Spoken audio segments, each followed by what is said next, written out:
Okay, hello everybody, good morning.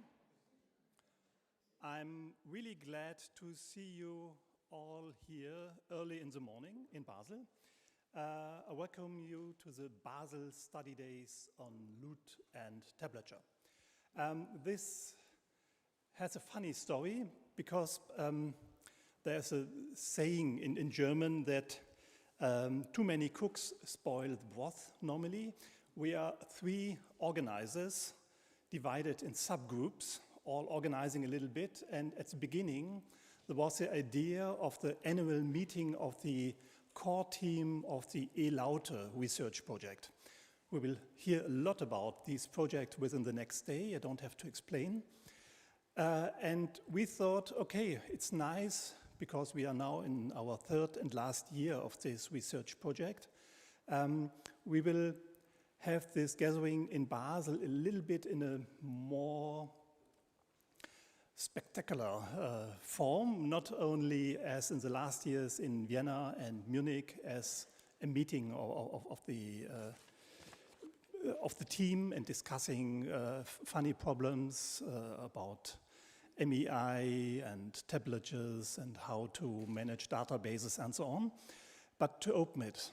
Then John jumped in with the IMS study group, Western Tablature and Western Music. And we have already some experience for co-organizing events like this. I remember the Basel Lute Days in 2022. This was, I think, a little bit the starting point for the E-LAUTE team as well, or for the idea of working on this project. And this conference was co-organized by the IMS study group as well as a conference on lute study in higher education and this Deutsche Lautengesellschaft, ein Lautenfestival. This was really a really big event here in Basel. But I have very good memories of this because it was just smooth. It was working without too many organization in the background, which I, as somebody who has a lot to organize, like most. And the third cook in this, for this soup is the Schola Cantorum Basiliensis, and as you all know, we organizing a lot, we're doing a lot in lute. We have a lot of well-known lute teachers, a lot of well-known students, and we are part in the E-LAUTE project with me and Marc Lewon especially working on this. So the idea grown to have this conference here, and there was simple, wasn't it really a call?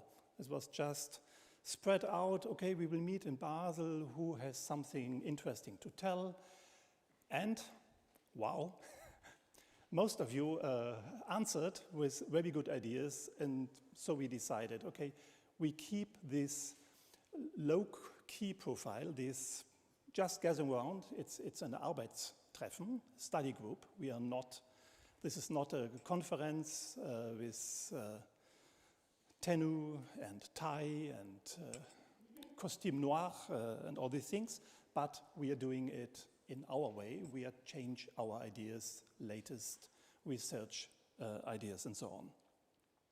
Okay, so now we are here and we will do this next 3 days. They will be very intensive. I can tell you just with having a look on the program. I hope you will be inspired on Saturday afternoon as well as now Thursday morning. I have, before I hand over to John, a few technical remarks. One I've already forgotten. The idea was to have here some words of welcome of Stefan Schmidt. Stefan Schmidt, who is the director of the Hochschule für Musik and who is a fantastic guitar player and would have loved to come and greet you and us, but unfortunately is not able to come, but he sends his greetings and wishes for a fruitful meeting conference. Then I have to announce, Claudia Schlegel, which you can see in the background there. She will help you if you have any questions about life and life in Basel and so on. And I would like to thank her for the organizational work in the background, which even if it's a low key, there's always a lot of things to do.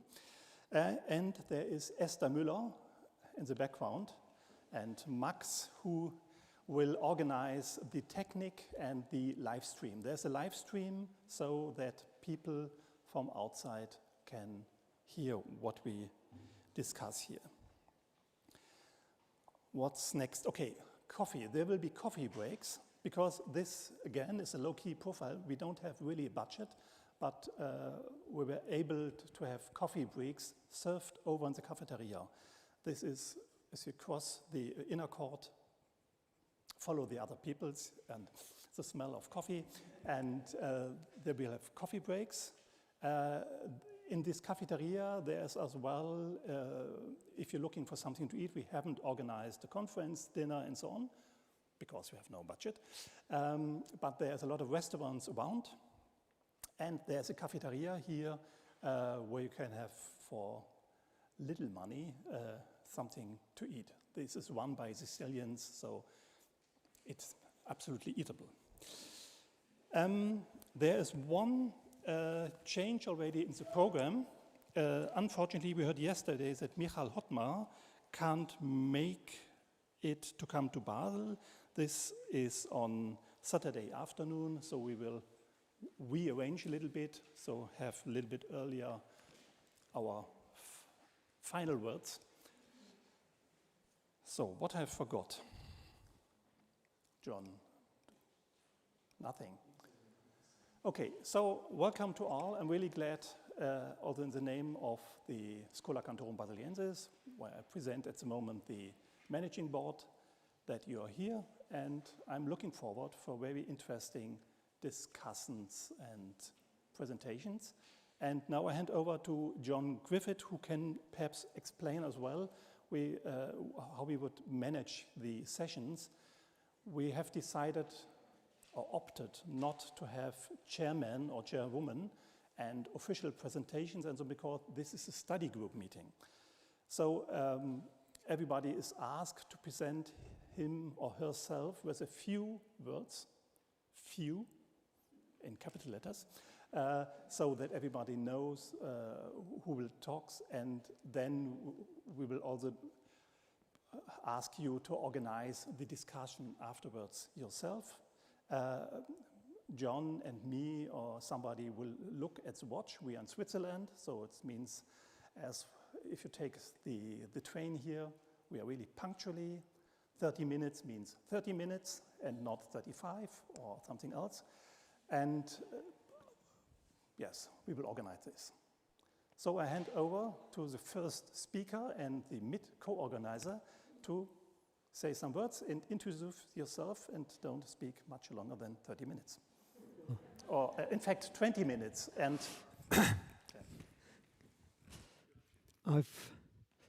this feels a little strange. I'm not accustomed to this kind of thing. Firstly, I'd like to add to Martin's welcome, to welcome you all here on behalf of the IMS study group, Western Music or Tablature in Western Music.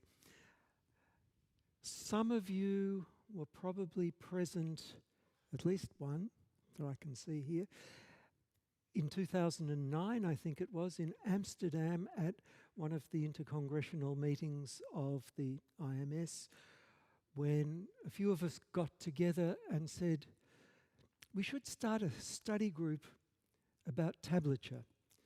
As the older ones of you here will remember, study of lute music in particular and tablature really sort of kicked off a bit in the 1950s with the French conference that led to the publication of Lute and Music, and through the 1970s and 80s, when nobody knew anything about lute tablature or lute music. It grew, and it developed, and there was this incredible spirit of learning and so forth. And this place, the Schola, was central to it because it was at a time when our teachers knew very little more than the students. It was a journey of discovery that we were all on together, and it was really exciting. It changed the way that we taught music in conservatories, especially historical music practice. And anyway, that sort of died away a bit, and there were a few of us left from the old, from the old days, who remembered that spirit and who wanted to do something about it. That's why we created this study group in 2009, because, as I often say, if you say the word tablature to a musicologist, they run the other way. People are afraid of tablature. People are afraid of what they don't know. So what do we have to do? We have to make it known to everybody, to make it part of the way we are. And so many of you here who are here maybe for the first time, or the second or the third, are part of a new generation. And as Martin said, you know, we just sent out a couple of emails, and we've got a program for the next 3 days that is as good as if we'd sent out a call for papers 2 years ago and put a professional conference together. And it's just a study group. It's really marvellous. There's a fabulous amount of energy. Lute music, of course, is continuing to grow, but we've got a whole session of papers today at this meeting on keyboard music, harp music, areas where we haven't been able to get our feelers in very much before. And from my point of view, I've been chair of the study group for the last 15 years. I'm trying to find a successor. If anyone wants to take over from me, please put up your hand. It's time for generational change. And it's growing. The momentum is really growing. Its significance is being felt. At the moment, I also happen to be vice president of the International Musicological Society, so I can see, not just from within the tablature group, but in the general sense, how much more significant tablature music studies are. And as I'm sure we'll reinforce over the next couple of days, the kinds of advances in technology that are happening at the moment, that many of you are part of, are the things that are going to secure the place of tablature and tablature study in the broader field of musicology until death do us part. So, let me repeat my welcome. I've got to start speaking, but because we're like I even brought my Swiss watch, you know, so it can be exactly to time. We've got 10 minutes before I actually start the first session, so there we are. We can, you know, rest easy and that for another 10 minutes, get to know each other, and enjoy yourselves here in the next few days. This is an informal meeting, as Martin said. You introduce yourself, you ask people for questions. It's for the exchange of ideas as much as for the presentation of completed research, and no question is too dumb to ask.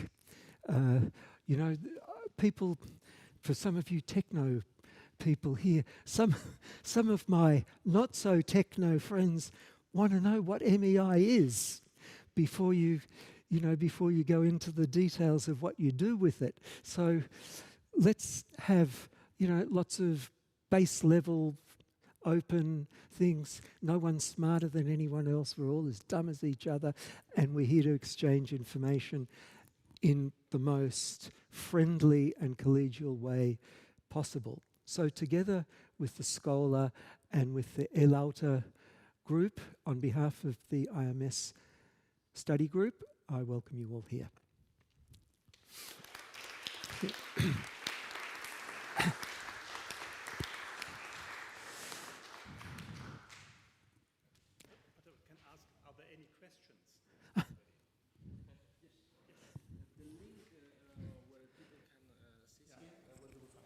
It's on the first page. Yeah, but it just says that. Yeah, I'll say. I cannot click. If you go on the website of the Schola, for example, there you will see this link is highlighted. So you click on it and it will work. Yeah, but this technology has not been solved yet, from paper to internet. But I heard they are working on it hard.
It's 10 o'clock.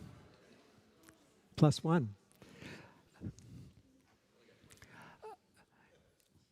In my words before, the one thing I forgot, the one really important thing I forgot was to thank Martin and the Schola for housing us here.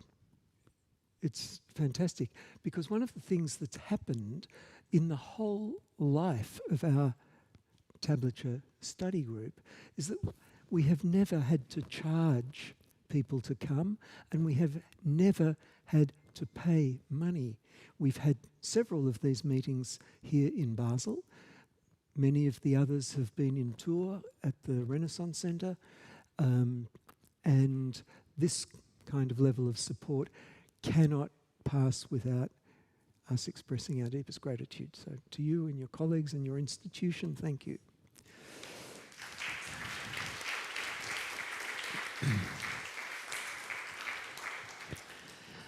Back at about the time we were starting this study group, we were also thinking at the Renaissance Centre in Tours of trying to revive in some way all that enterprise that went into the Corpus de Lutistes Français that was started in the in the 50s and that was taken through until the early 1980s by Jean-Michel Vaccaro, and that say a little bit after his passing.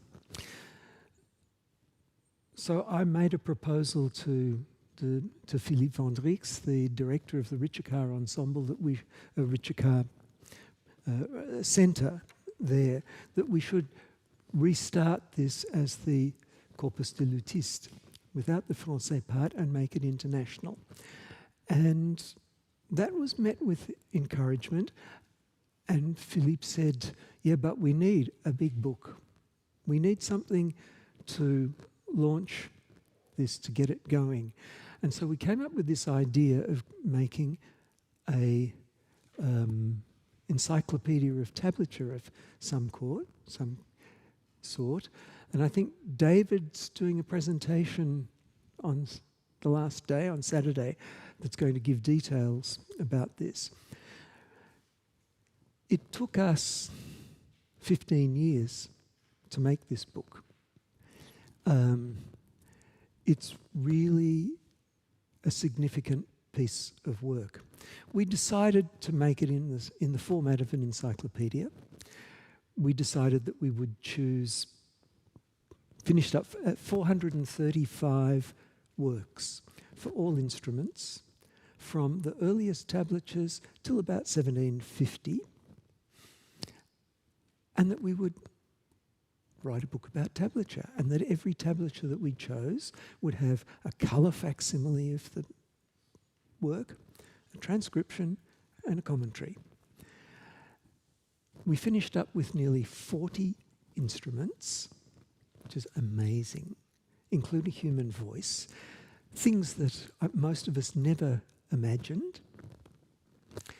And we set about finding the best people that we knew to write the articles, and I can see you, and you, and you, and you around the room, who are all contributors. And it's just about to come to fruition. At the end of July, I spent a week in Tours revising the second proofs. Final touches are happening now. We've got something like, it's being published by Brepols, and they agreed to have full colour throughout. So it's something like 600 colour plates. Can you imagine the work, 16 years, to get permission to reproduce 600 colour images? That in itself was a big work. But in the process, I mean, correcting or reading through the whole thing a month or so ago, I came to think, wow, this has so much new information. It enhances our knowledge of music in Western society so much.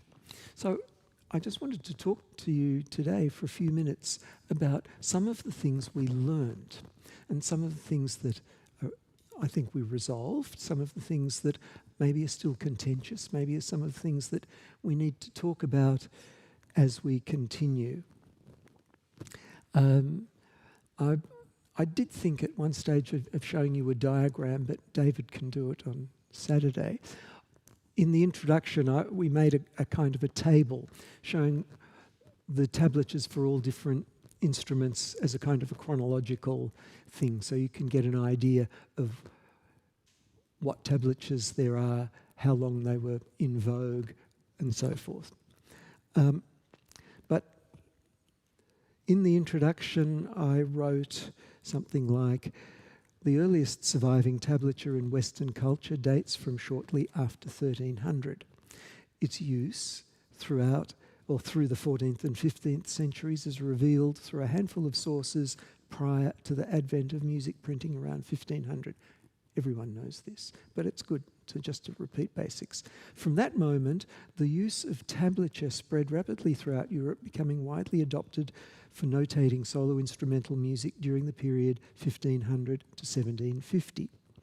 At its zenith, tablature occupied a central place among Western notation systems. I think that's really important. That's something that I think we all know, even though we might have never articulated to itself. In the 20th, 21st centuries, tablature has always been regarded as a kind of something to the side, at the periphery of the mainstream. But we need to remember that 1500 to 1750, at least, tablature was a mainstream notation. It was used as extensively as staff notation, and it was certainly not a marginal notation lurking in the shadows of the musical mainstream. So, how much music is there in tablature for all these instruments? I think the Steuer-Lutz database for lute music has something like 70,000 entries. And it doesn't have all the guitar manuscripts, and it doesn't have the keyboard manuscripts, and it doesn't have all the marginal things. So I think it would be still conservative to say that in the period that we're looking at, there are more than 100,000 musical works belong to the broader tradition of Western music. I sometimes say when people talk to me about this, I mean, it's crazy. I said, imagine if you were writing a history of art and you say, look, I don't like things in third dimension, so I will just omit sculpture. I think that's a bit like what it is to omit tablature from the broader picture of Western music. So obviously, we still don't know how much there is. So do we need to continue to do work on making a census catalogue of some kind that will allow us to get a fuller idea? Okay, coming to the idea of tablature as a mainstream notation. So I'm just kind of going through some of the things that I think stand out from this work that we've done on making our big book, which is not called an encyclopedia. I think it's going to be called Tablature in Europe, 1300 to 1750. You know, we've all grown up with an outmoded historiography of Western music. The kind of things that I learned and that probably students, undergraduate students, still learn today is that, you know, you do your study of Renaissance music, for example, and you go from the equivalent of the symphony, this is a romantic tradition, you know, the Mass, and then you go to the motet, and then to vernacular forms, the madrigal, the chanson, other things. And somewhere down the end, there's a bit on instrumental music. And instrumentalists are portrayed as people who are very different to the people who write polyphonic music. You need to read Victor Coelho and Keith Polk's book about instrumental music to set you straight on that. But what we now know, as we start to study musicology from a more social history point of view, is that many, probably most, maestro di cappella would have played a plucked instrument with tablature, or a keyboard instrument from tablature. And so we don't have this separation of a little group of instrumentalists and a big group of polyphonists. It's all one big group. And that leads us to conclude something important. Many, many musicians in the 16th century, at least, and beyond, were musically bilingual. They were equally at home with tablature as they were Western music. We know from many of the works that we've reproduced in our book that tablatures were used for conducting as much as for playing, especially the ones when it comes to finding a 16-voice polychoral motet by Giovanni Gabrieli arranged in German keyboard tablature for an organist with 16 fingers. It had to be for some other reason.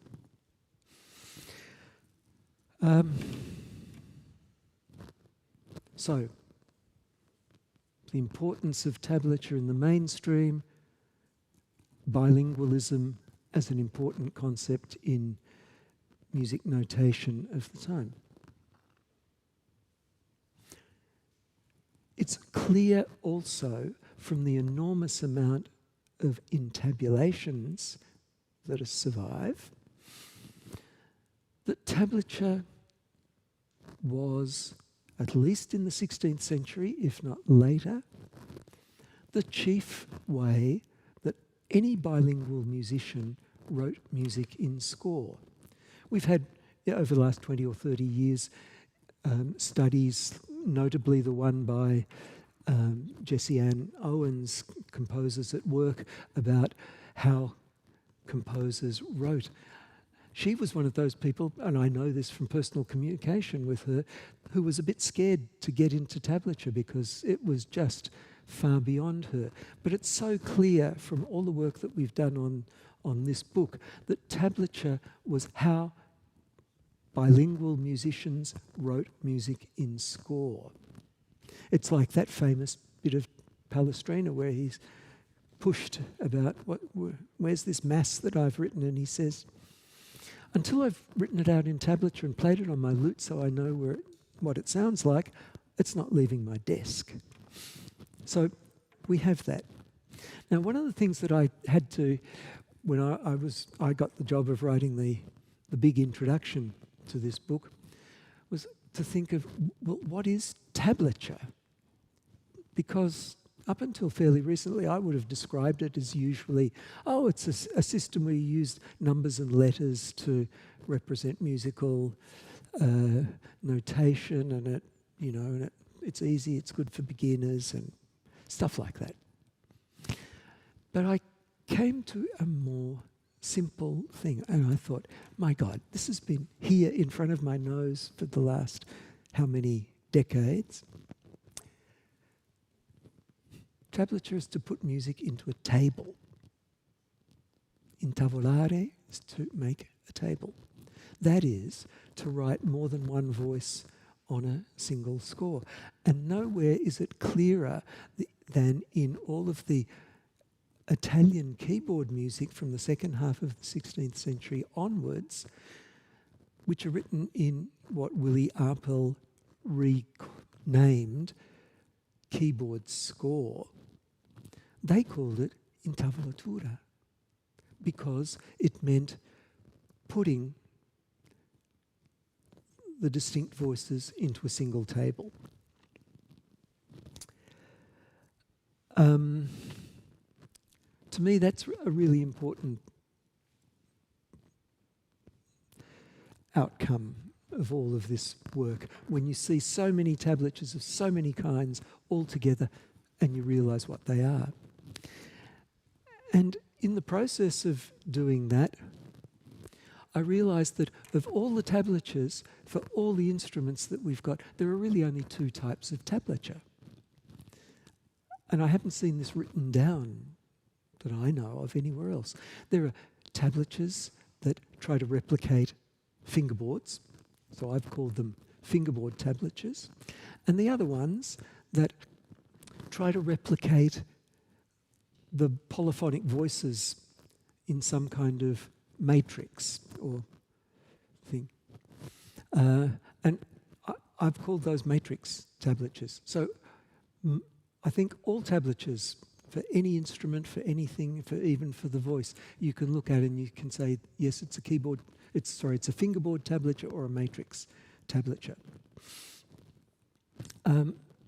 We decided also in the process of doing the book that we would be a bit controversial and get rid of the terms Italian tablature and French tablature for lute tablatures in particular, because those names are pretty recent inventions. There are a couple of early sources that mention French tablature with that term, but it's not until really the 19th century that those terms are used. And those terms obviously come from where the first printed tablatures come from. But it's more important, I think, these days for the tablatures to, the tablature types to represent their geography. French tablature was used everywhere north of the Alps, from France to Sweden and Norway. Italian tablature was used in Italy and right across the Iberian Peninsula. So we've opted to call them simply number tablature and letter tablature. Makes more sense.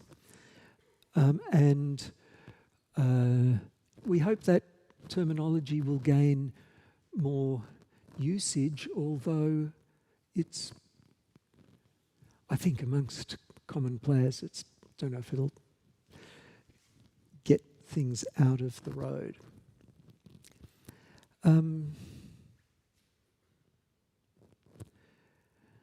So what will music history look like when all this tablature gets incorporated? It'll shift the balance, I think, between private and public music.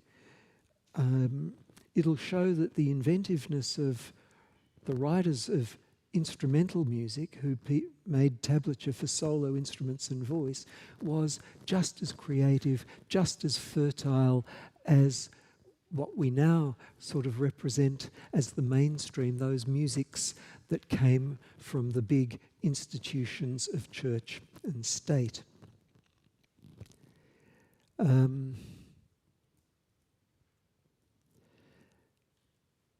Notation,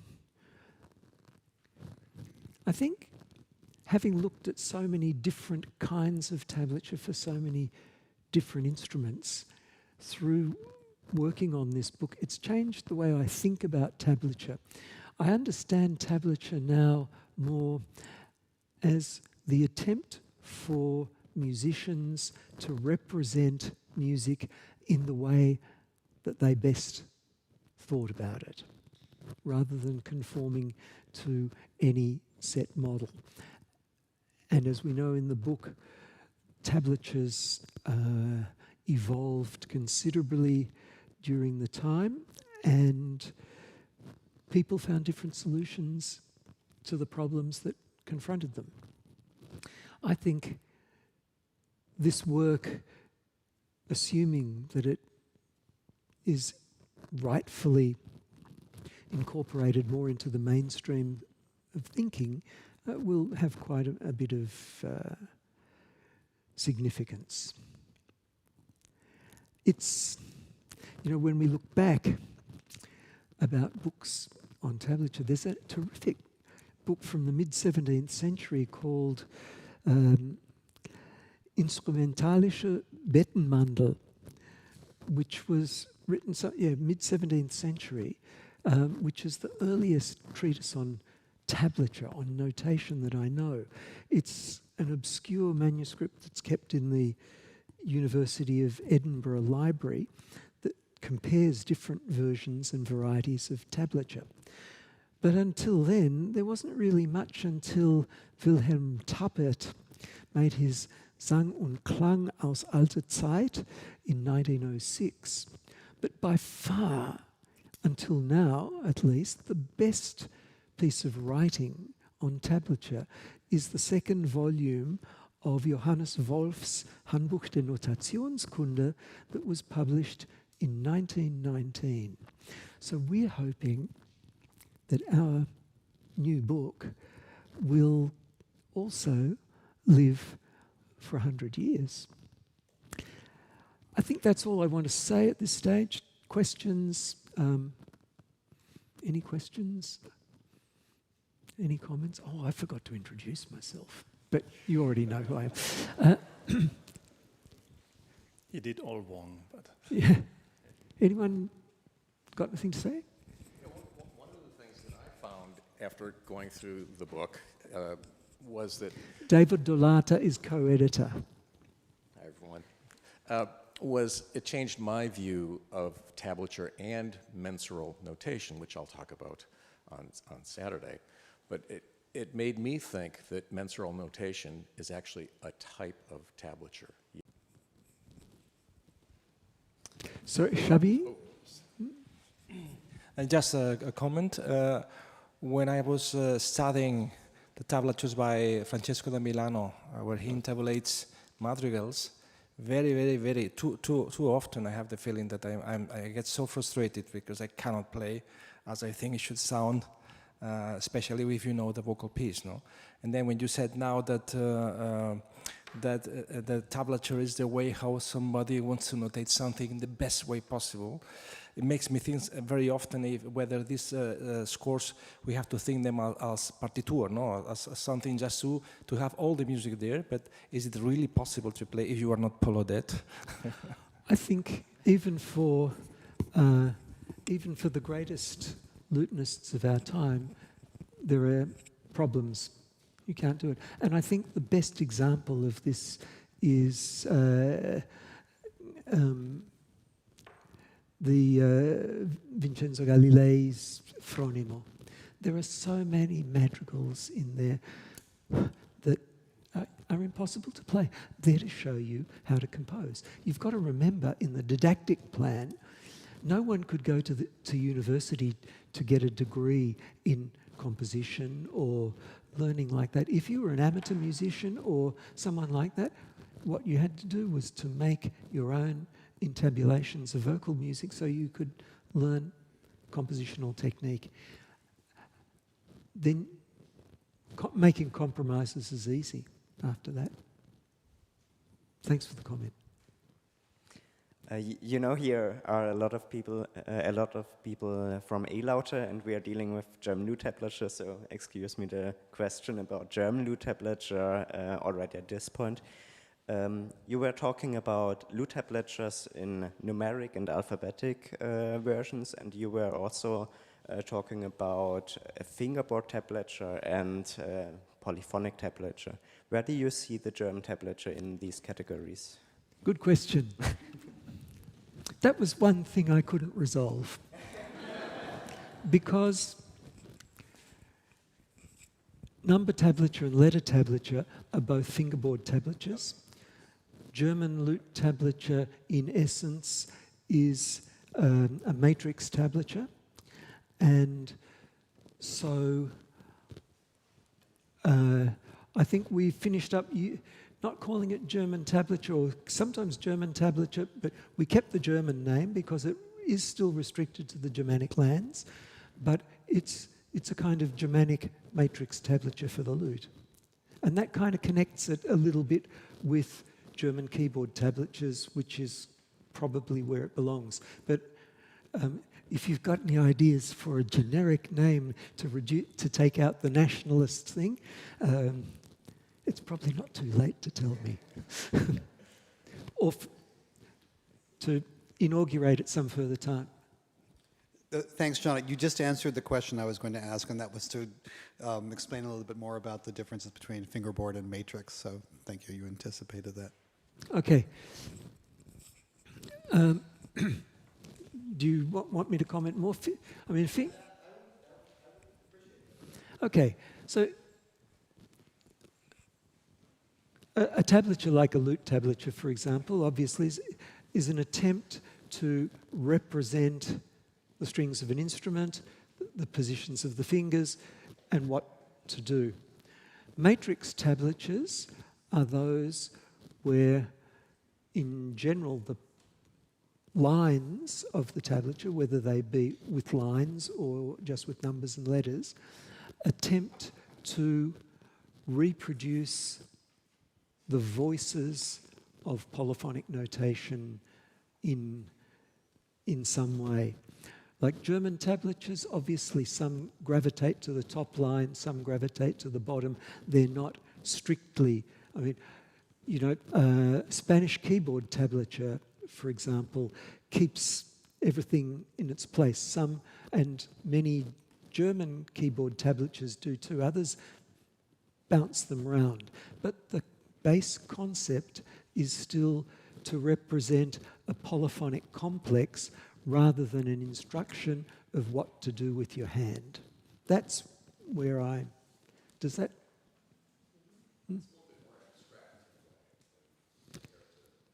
Well, it's trying to do something else. It's trying to show music in a different way, yeah. All right, hi John. So I'm Eric Thomas. So I guess I just wanted to maybe fly the nationalistic flag a little bit and put maybe a kind of contrary viewpoint. And that saying, I definitely agree that the different types of tablatures represents the way that musicians think. But the nationalism, or not, there's the 19th century view of nationalism, but at the same time, I feel like there was definitely a concept of national identity based around language, and the way that they would see, or in my opinion, the way that they would see the tablatures is in some way the same way that they would see the development of their own national language. So I wonder if you think maybe that actually, while not necessarily in the invention of the term of the terms in the 19th century Italian and French tablatures, that there is like a use of thinking of them geographically as well.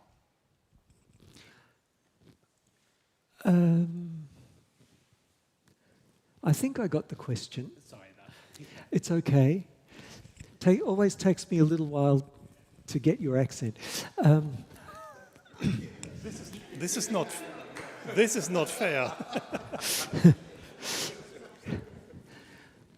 But, well, let's take letter tablature.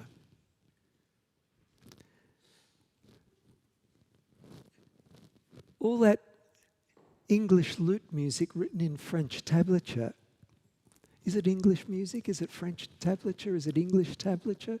What are you going to do? Will we call it English tablature because it was used geographically in England? Or will we reduce it to a more generic type and say, look, this is a form of letter tablature that was used in different geographical areas? At one stage, while we were putting the book together, which is arranged by tablature types, we had the English lute repertoire separated from the French repertoire, especially 16th and early 17th century through to Dowland and so forth. But in the end, we amalgamated it all together because it's all the same tablature type. So I think if you've got a generic type, you can combine it with an idea of a nation, and we can talk about the English use of letter tablature, the French use of letter tablature, and so forth. And I think it actually gives us more flexibility in the end. I hope so. Yep. Yep. Good. So I'm finished. Thank you. And I will... Thank you.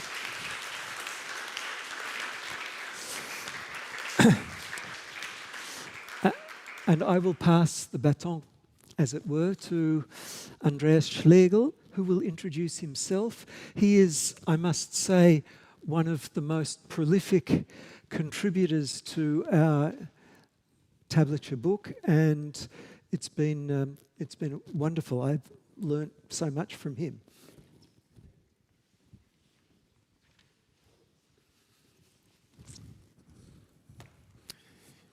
Daar was een keer.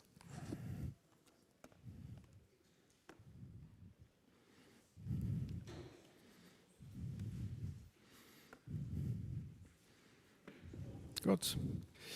Niet als nog niks. Weißt du was?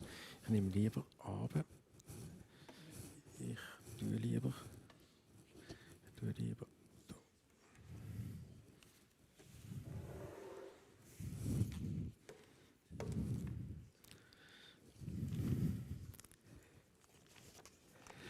So, I was the first time in this room. When was it? When I was a child of this size. I was about 6 years old or 7 years old, and I had a recorder. Yeah. Oh, sorry. At the Schola, at Marianne Meyer, a very important person at the Schola. And later I played viola da gamba in this room. And later I played lute in this room. And now I'm back to speak about tablature. I must preface this by saying that my use of the term tablature in the following refers exclusively to tablature for plucked instruments. The German word Tablaturübertragung, transcriptions, contains a misunderstanding. Transcription excludes conversion. In a scientific sense, the English word transcription also refers to the transfer of a text source from a graphical style that is no longer in use today in our current notation, but it does not imply an interpretation of the text, or if it does, then it's declared. What we refer to in music as Tablaturübertragung or transcription is not the transcription, but the interpretation, because the system of tablature notation in many respects does not correspond to the system of common Western music notation. Now, Vollbild.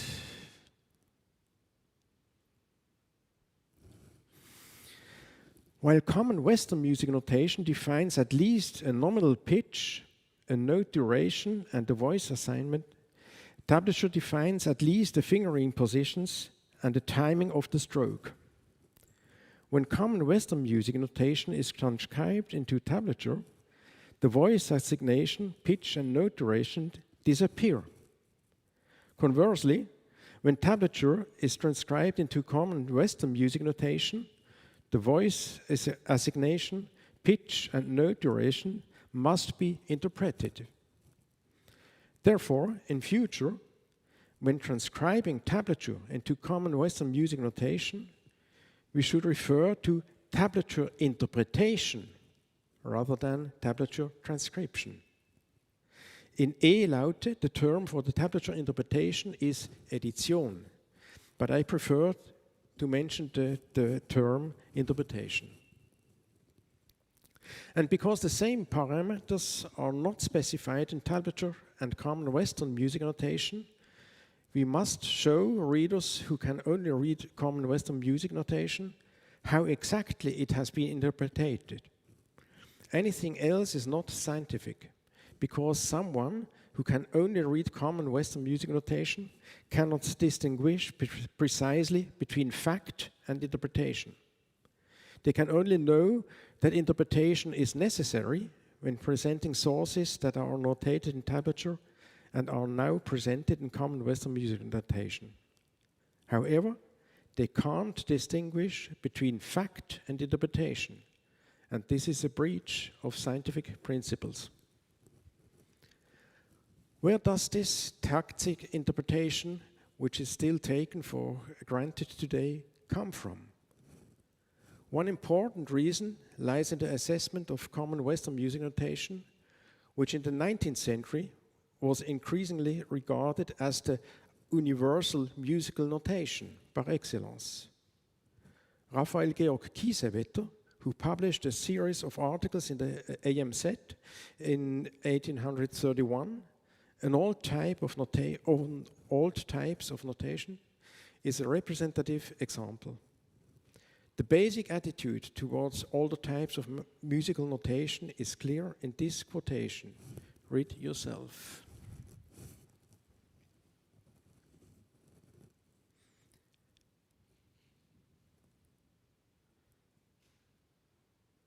Accordingly, other types of notations are devalued, and translations into the highly praised common Western music notation is the logical consequence.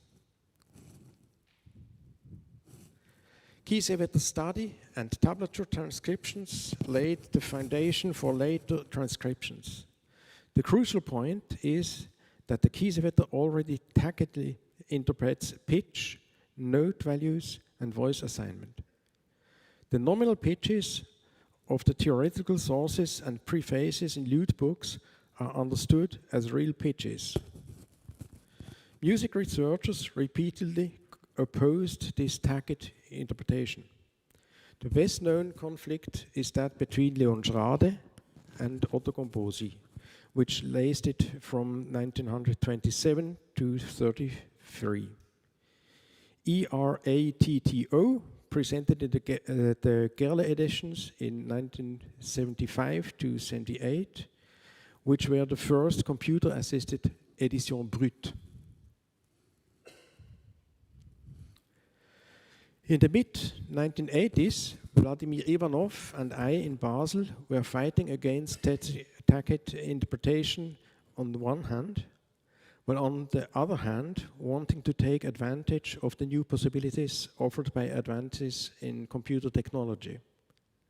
In his 1988 work on the Pesaro manuscript, Ivanov proclaimed the inclusion of octave string in the notation. And as early in 1985, I proposed 4 points for a diplomatic tablature transcription. First, the octave strings are to be transcribed as black note heads with a connecting line to the bass string. Second, in unmeasured pieces, line or page changes are indicated by a V symbol. This specifically concerned prelude non mesuré and transcriptions errors in line changes. Third, the underlying tuning used to assign the fingering positions to a pitch is represented visually. And the fourth point, in computer transcriptions, symbols can be used for the strings used. This is particularly important for the representation of campanella passage and tone doublings on different courses. We both proposed a visible intermediate step that only transcribes the information from the tablature into a two-stave system and adopts the original rhythm signs. Here is a quote from 1985. The most scientific method of transcription is therefore one that does not attempt to answer any questions. In this case, the only radical solution is to transcribe the unfamiliar elements of the tablature as unfamiliar elements in familiar music notation, thereby making it clear to anyone who wants to realize the written music in sound that they need to interpret what is written.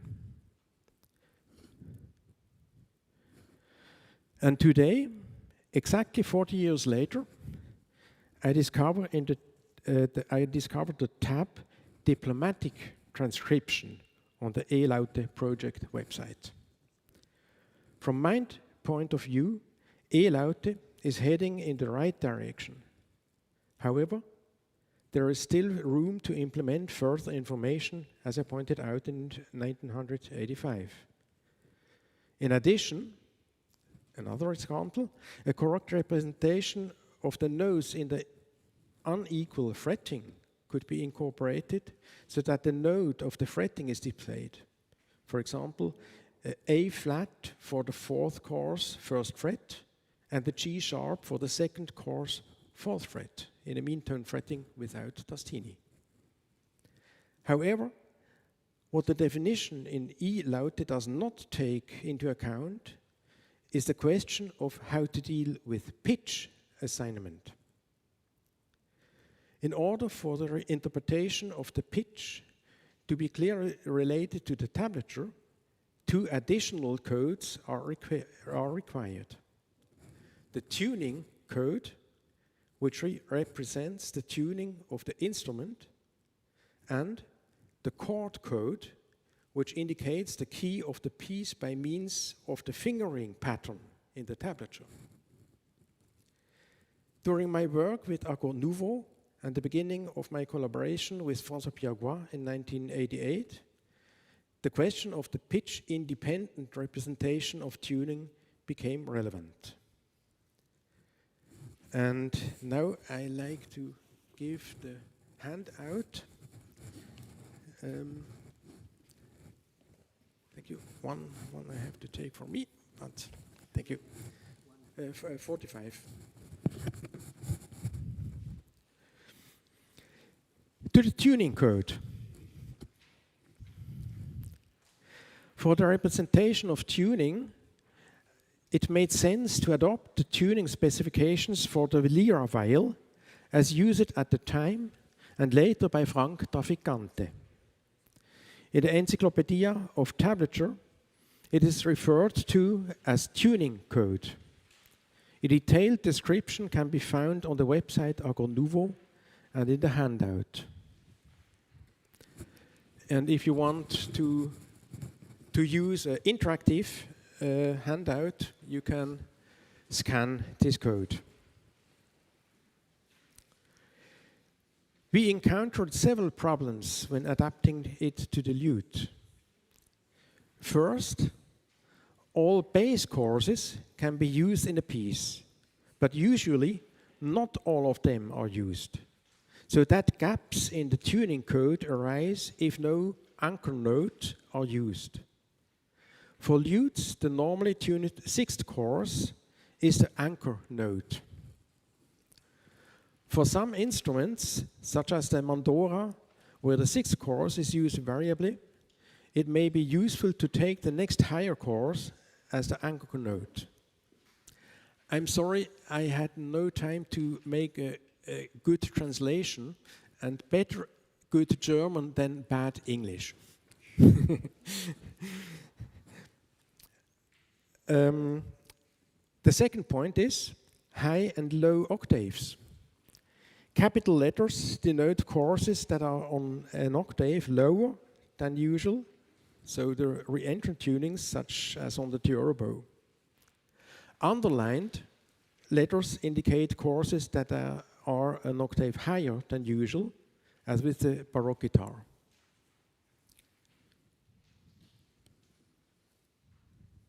Oh, I was too late for the tuning code. Here is the tuning code.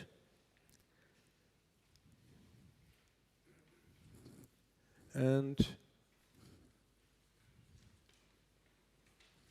here comes the chord code. So my work with the Benzenauer, which appears in various Swiss manuscripts in different keys and sometimes with voice names such as cantilena, discant, tenor, and bassus, I asked myself very early on whether these were potential duet or even trio versions for lutes of different sizes. This means I had to find a system that did not interpret the key, but took into account the potentially different sizes of the lutes. In 2009, I proposed specifying fingering positions instead of keys, in order to distinguish their representation from the tuning code. I suggested describing the fingering from the highest sounding chords with numbers, at least with 4 courses, and always with a chord position that includes the third.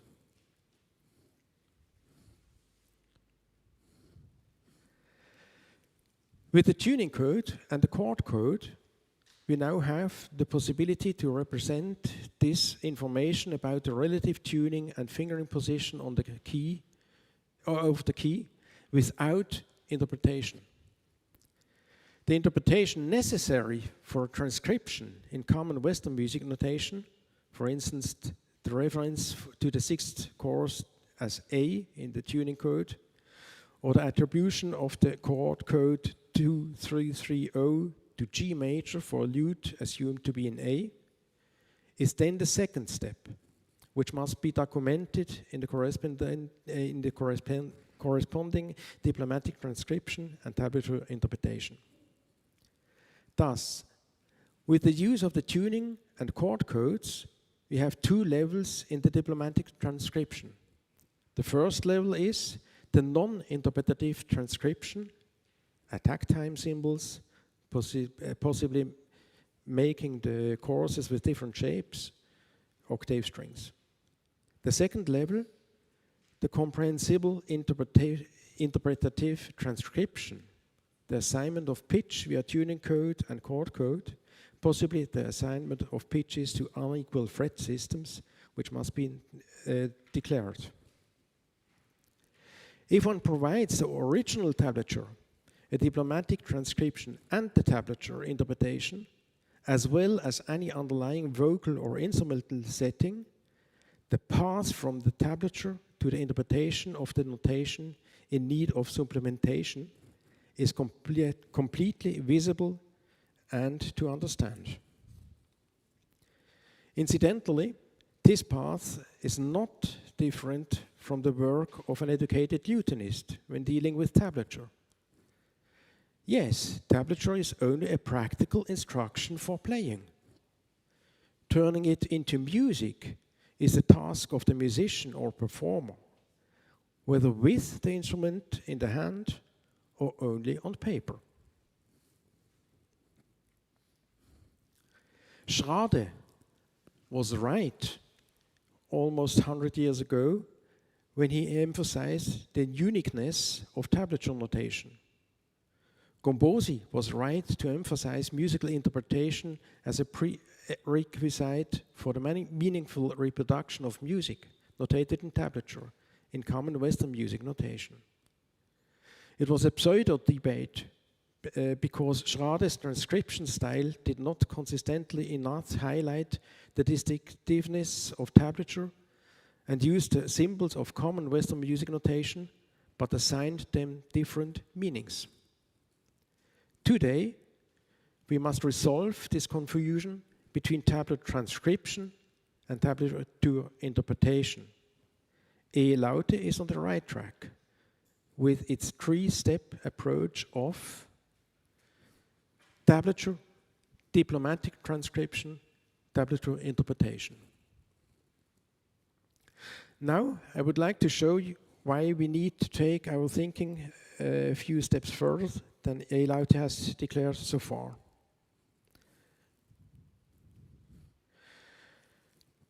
The basic idea behind tablature was to present the parts to be played by polyphonic instruments in a clearly legible form, in contrast to the part book for monophonic instruments or the part book layout.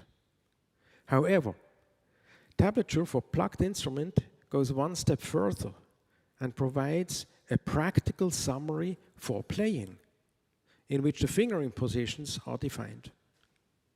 By defining the fingering positions, the tablature is linked first to a specific type of instrument which can vary in size, and second, has a specific relative tuning.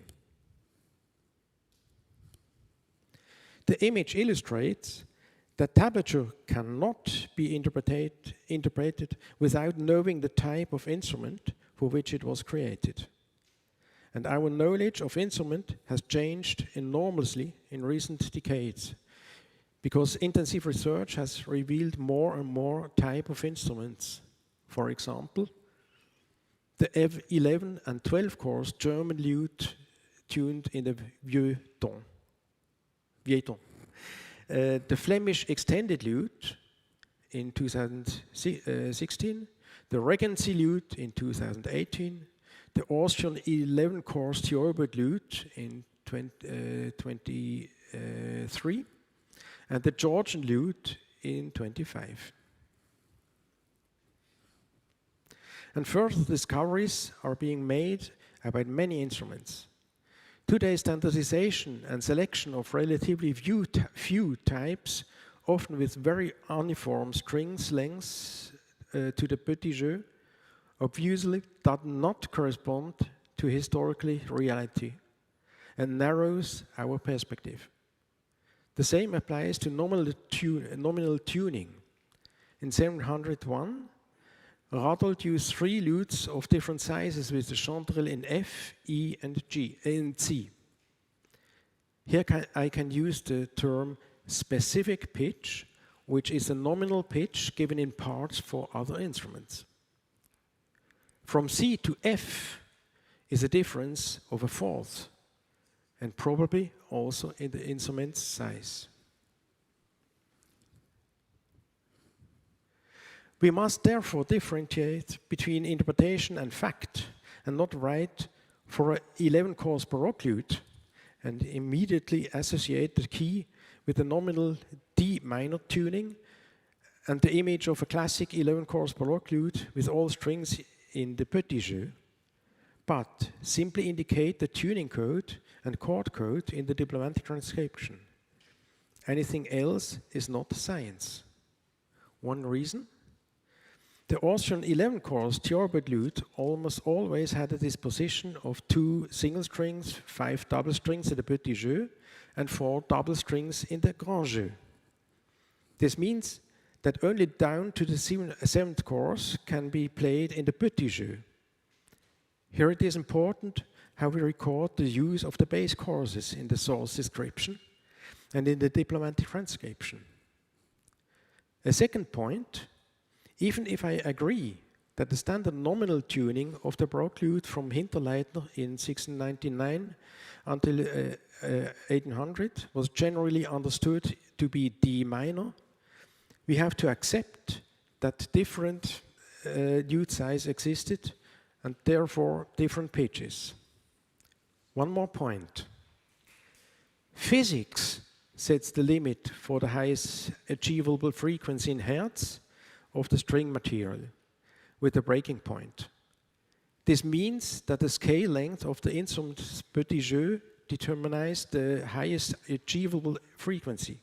Therefore, all codes, tuning code, chord code, but also disposition specifications for instruments should be specified from the first course. How this frequency is then named depends on the definition of the pitch.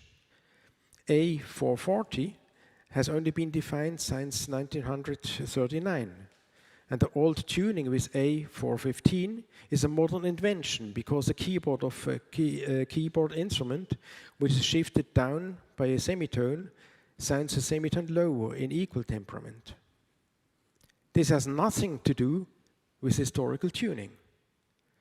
This is another reason why we should always refer to the nominal pitch for music written before 1939, because the sounding pitch in hertz depends on the chosen definitions of the tuning pitch.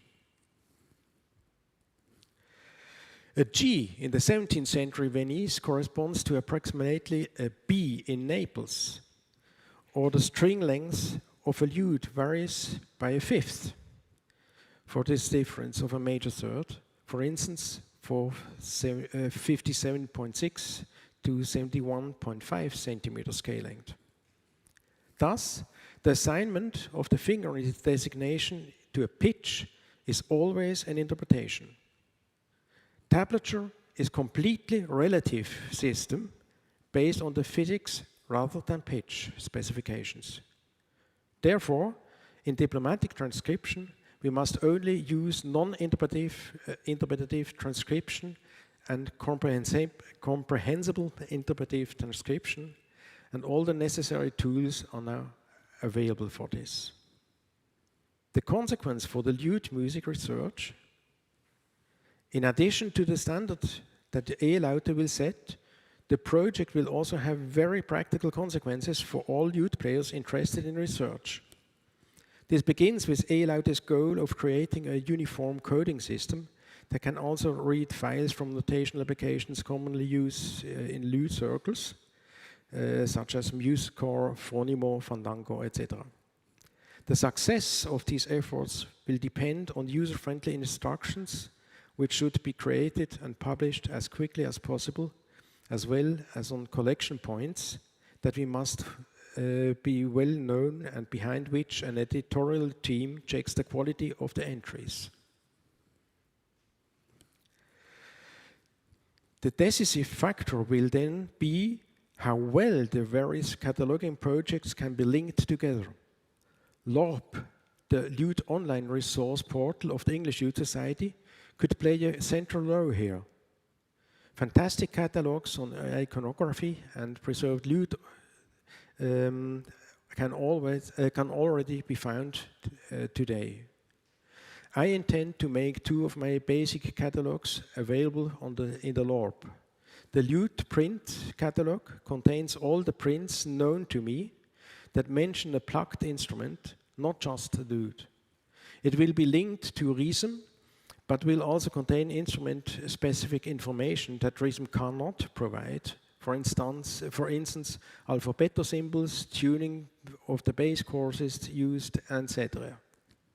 This means RISM is responsible for the basic bibliography, while the Lute Prints catalog provides additional instrument-specific information.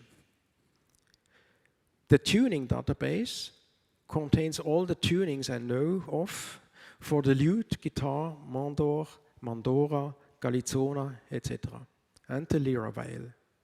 The latter is due to the internal connection between the tuning experiments of the lyra viol and the accord nouveau on lutes. 3 prerequisites from the basic form the basis of the meaningful connection. First, a uniform cataloging system recognized by all, and I gave some proposals in the handout. Second, identical pagination and folio numbering. We have many different countings.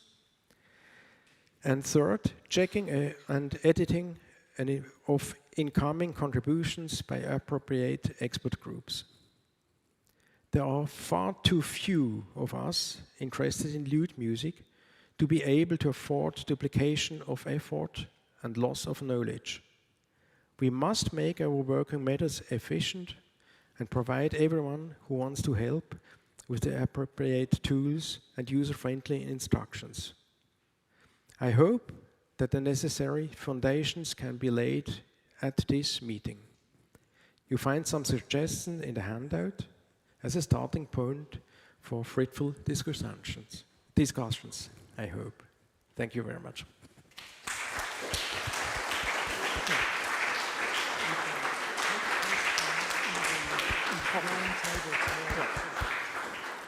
Thank you. I'm afraid we have not now the time for discussion. We have now the coffee break where we can ask questions directly, and a lot of the points presented now will be tomorrow in the round table.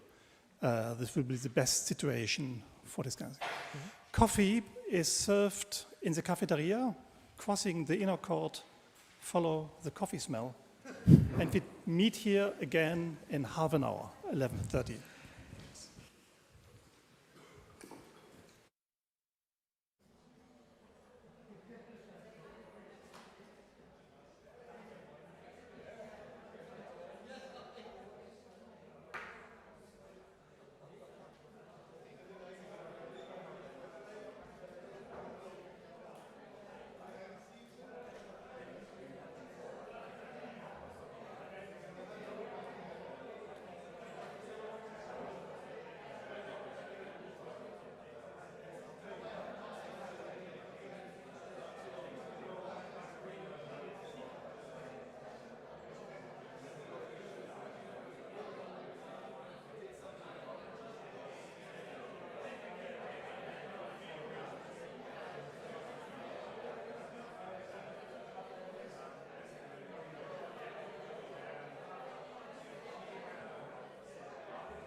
I still do the center. I still have, so, you know, Nigel's coming out because everybody's doing Dallin next year. And so Nigel will come out, and he's doing some concerts. I mean, he retired when he was in Vienna. He said he only had one student. Yeah. You know, so. Yeah, I ran into him last November. I guess he moved from The Hague, maybe, or Yeah. And so, you know, there's that going on as well.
Crawford Young, former Schola employee, visit number 3,117 to this room.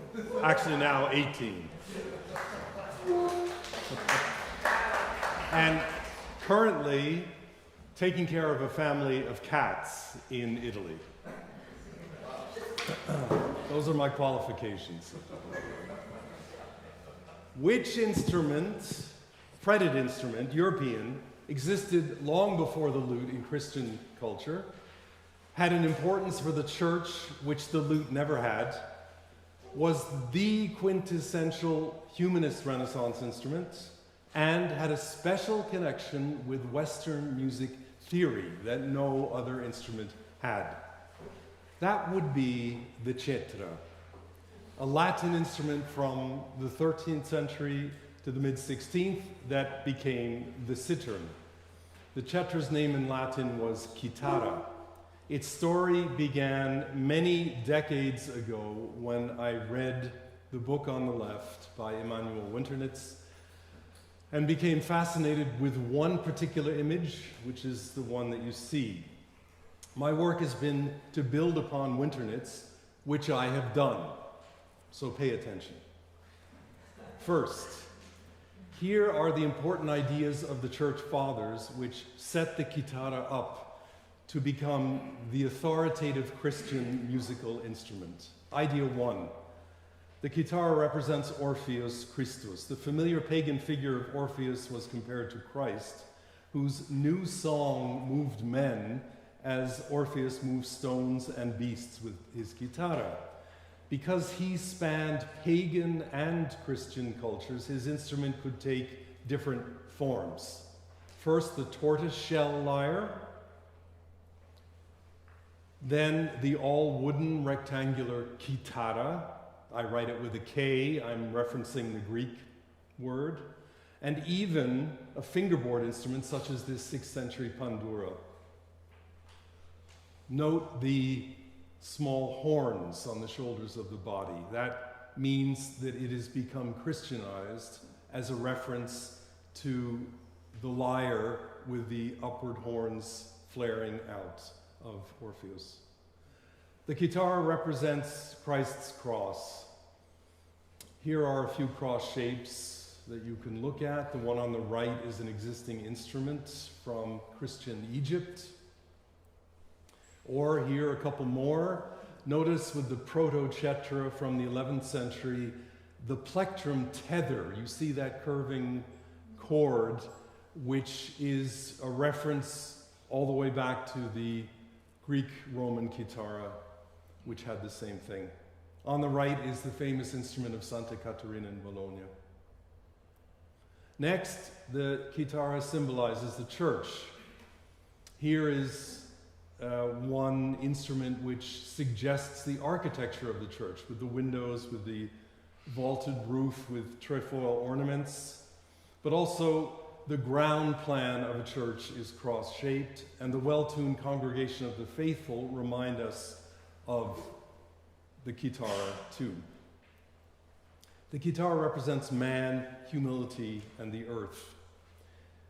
The phrase chitarra psalterium occurs multiple times, of course, in the Book of Psalms. For the Church Fathers, chitarra stood for lower earthly things and man, and the psalterium for heavenly, spiritual things. But there were different interpretations as we go through the Middle Ages about this. A new one, in particular, by the Calabrian mystic Gioacchino da Fiore, around 1200, found an enthusiastic reception among particularly the Franciscans. One of his treatises, Psalterium Decem Cordarum, the 10-string psaltery, does something new. It makes an association with what the chitarra was usually associated with, so human qualities. So here you have to picture 10 horizontal strings running across the instrument with their corresponding bridges. The bridges that go up on the left side go up through the ranks of angels, but at the top, in this Italian translation, is uomo. And then on the right side, the bridges going down, it starts at the top with carità, meaning the highest virtue of man is charity to fellow men. And this is something quite new. The virtues continue going down on the right. For Giacchino, the new chitarra should be the only possession of a true monk. Its pear-shaped hollow body stands for the renunciation of all possessions of voluntary poverty. Of course, a concept any Franciscan identifies with. Meanwhile, Francesco himself may have had a special affinity to this instrument. According to the Legenda Perusina, or story from Perugia, he had a vision of an angel sweetly playing a chitarra to soothe his painful eye affliction. But was the saint really thinking of the instrument that was current in his day? Apparently so, because the absence in iconography of any lute or gittern or harp in early 13th century Umbrian sources only leaves the cetra or the bowed viola as the two possibilities. And about that, the contemporary Franciscan Bartholomeus Anglicus said, quote, "The guitar is played with a plectrum," unquote. Cimabue was commissioned to paint scenes for the new church in Assisi. This is a vision of the throne in the upper church in very poor condition.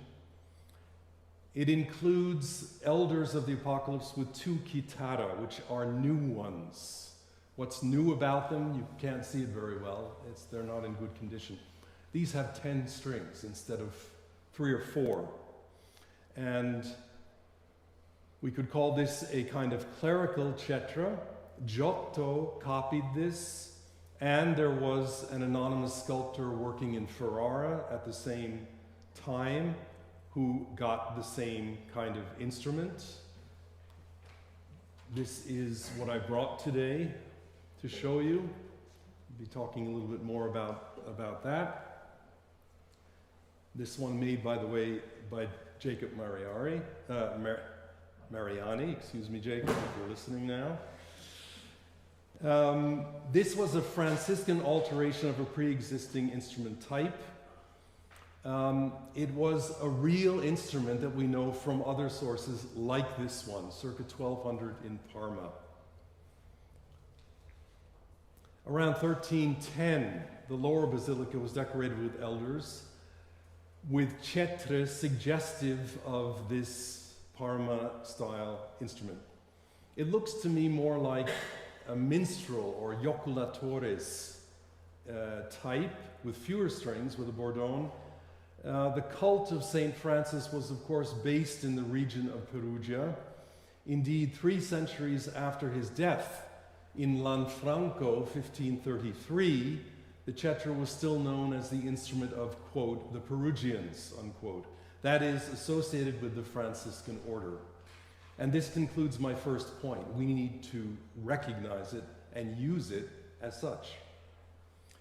But for my second point, we need to go over to Florence. By the first decades of the Quattrocento, ancient artifacts, of course, were being unearthed at Rome and everywhere, as they had been all through the centuries, now more so, more intensively and more purposely, as humanism came into full flower.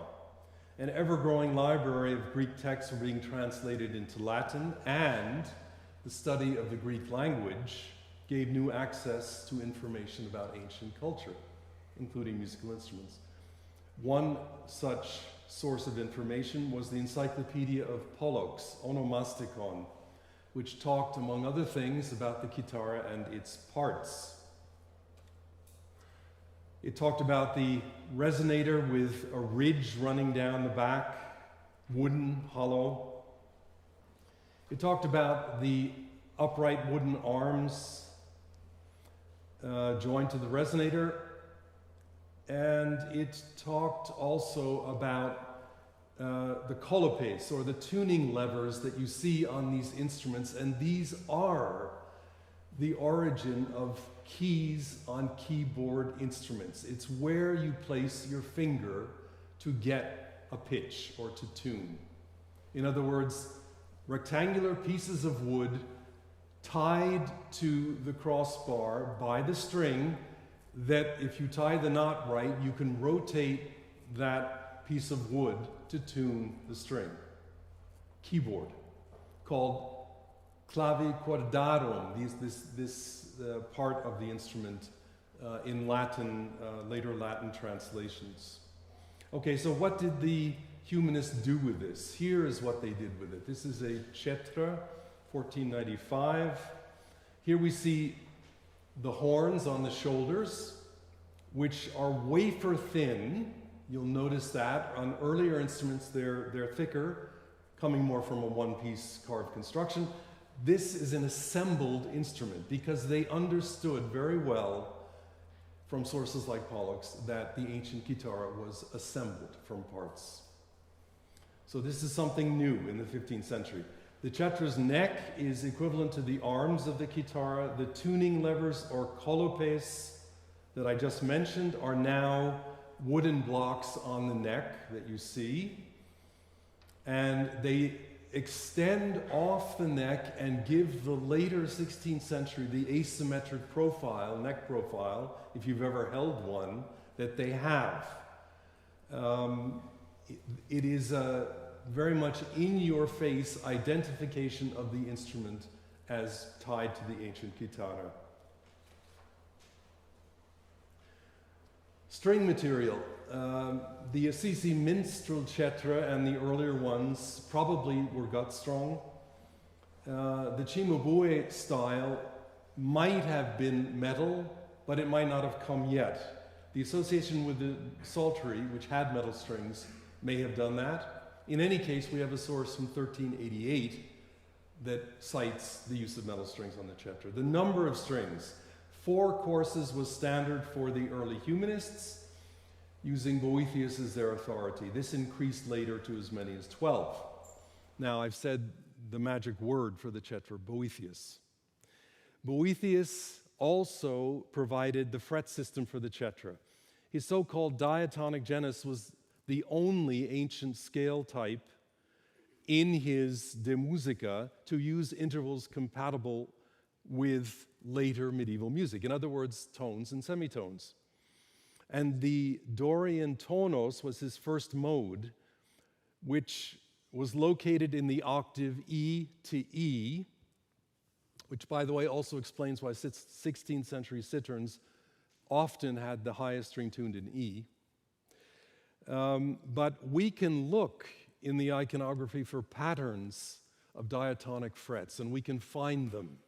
Not many, but we're looking for a pattern of intervals that are recognizably semitone, tone, tone, tone, tone, tone, tone. Here you see it. The first fret is a semitone above the nut, and the ones after that are consecutive tones or major seconds. You also see something that may be a little half fret dividing the first tonus fret or major second fret into semitones. I'm not sure if that's a mark on the source or not. Here's the Gubbio cetra in the Palazzo Ducale, which I believe has diatonic frets. And here's a Dai Libri example a bit later. This one is very clear. 1526, you see the first semitone. The rest are whole tones, but they have the half frets separating the whole tones for the upper strings then. As far as I can see, the use of diatonic frets is dictated purely by authoritative music theory rather than for a practical reason. This is the special thing about the cetra. It is literally formed out of theory. And you, as a listener or a player or a person looking at it, are expected to get those associations. The open string tuning of the humanist cetra would also have come from Boethius. He described his 4-string tuning as, quote, the first and fourth string sounded the octave, while the middle strings each in turn sounded the second, fifth, and fourth, with the strings nearest them and with those most distant. As Galilei reported in 1581, quote, a not small discrepancy arose among writers concerning the disposition of these strings, unquote. In other words, some readers got it wrong. So what did, those were chromatic frets, by the way, just to show that they also were found on the cetras, also the early ones. I forgot that. All right, to explain quickly this tuning logic, here are, of course, the basic ratios that we find in Boethius related to the story of Pythagoras hearing the hammers in the blacksmiths. It all depends on the series of 12, 9, 8, 6 numbers, which correspond, said Pythagoras, to the weights of the hammers. Within these numbers, we get 2 to 1 octave, 3 to 2 fifth, 4 to 3 fourth. Those are all consonances. And 9 to 8 is not a consonance, but is an interval found there. Here's the correct reading of the tuning. I've put it on E. Of course, there's no absolute pitch. Boethius doesn't give specific pitches, but only the relationship between the strings. I've set it on E, following the logic that I said before. Note the octave between strings 1 and 4, the outside strings. Intervals from lowest string to highest are fourth, major second, fourth. And this is what people messed up. One who messed it up was the author of the Berkeley Treatise, 1375. And the way they messed it up is they confused the 4-string tuning with what Boethius described as the tetrachord, because all of his scales are based on tetrachords. Now, a tetrachord is simply, it means 4 strings, but it means 4 pitches. The outside ones are a fourth, and the ones inside are within the fourth in some kind of scalar fashion or pattern. And so here is what Berkeley thought Boethius was saying. Again, starting with the low string, but then going immediately to the octave on string number 2, then on string number 3 coming down to the 5th above the lowest, B natural, and then for the last string, number 4, going to the 4th below the original string. So the order has been messed up. The octaves are no longer on the outside here. And this is also something which achieves the tetrachord, or the 4th on the outside, but as I say, this is a conflation which is not correct. And this is what Tinctoris also did, and what we did, the audience of Tinctoris readers, was accept it without criticism and actually start tuning our 16th century or late 15th century cetra like this, because Tinctoris was an authority, a music theory authority.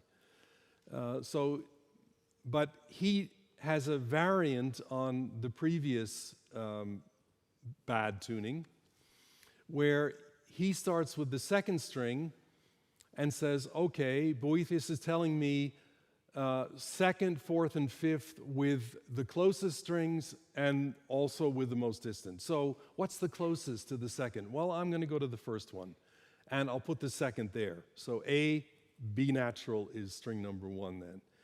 What's the other closest string? That's string 3. So I'll go to the next higher interval, that's the 4th. I'll put the 4th there. And that leaves me with the furthest away string, where my 5th then has to go, and oh great, I've got the tetrachord on the outside.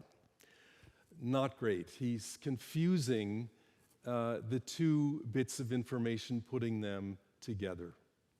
Okay. So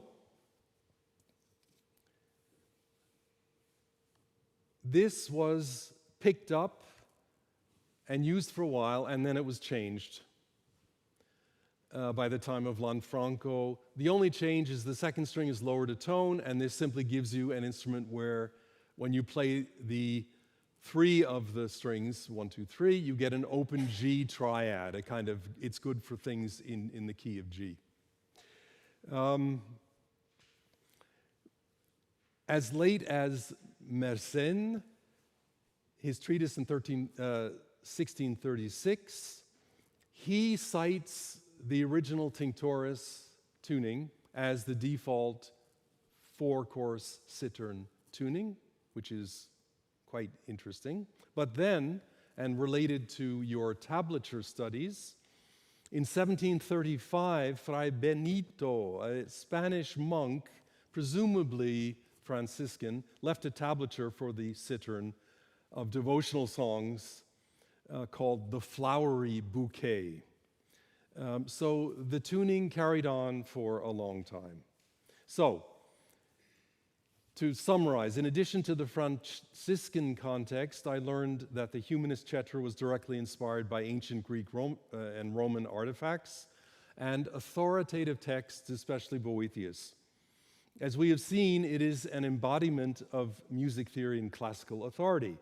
But no matter how authoritative and, quote, beautifully proportioned, those are the words of Paolo Virchi, the 16th century virtuoso talking about the cittern, how proportioned it was, it always retained its ethos of humility and the common man, an instrument fit for barbershops and taverns of the later Renaissance. But now you, at least, know the true story of the Cetra, and you can answer the question, what did Boethius and a barbershop have in common? And now I'll just show you this and play a couple of tones. And this is where I got the tuning. This is an altered Boethius tuning. So from the 4th course up to the top. And because some of the Cimabue style instruments had more strings, some 10, some 12, I've added 2 bourdons.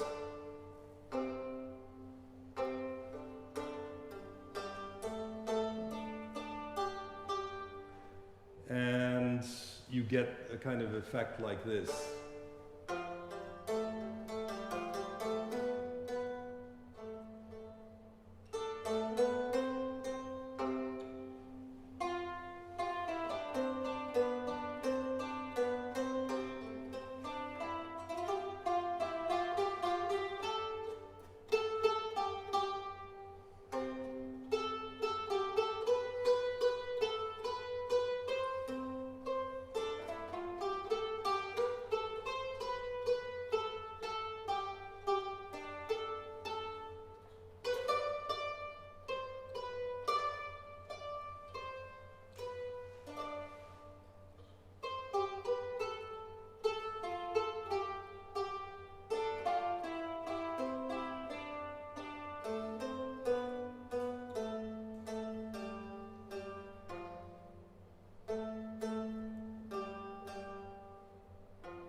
Questions? Makes a great sound, the instrument. What's it strung with? This is strung with Nile gut.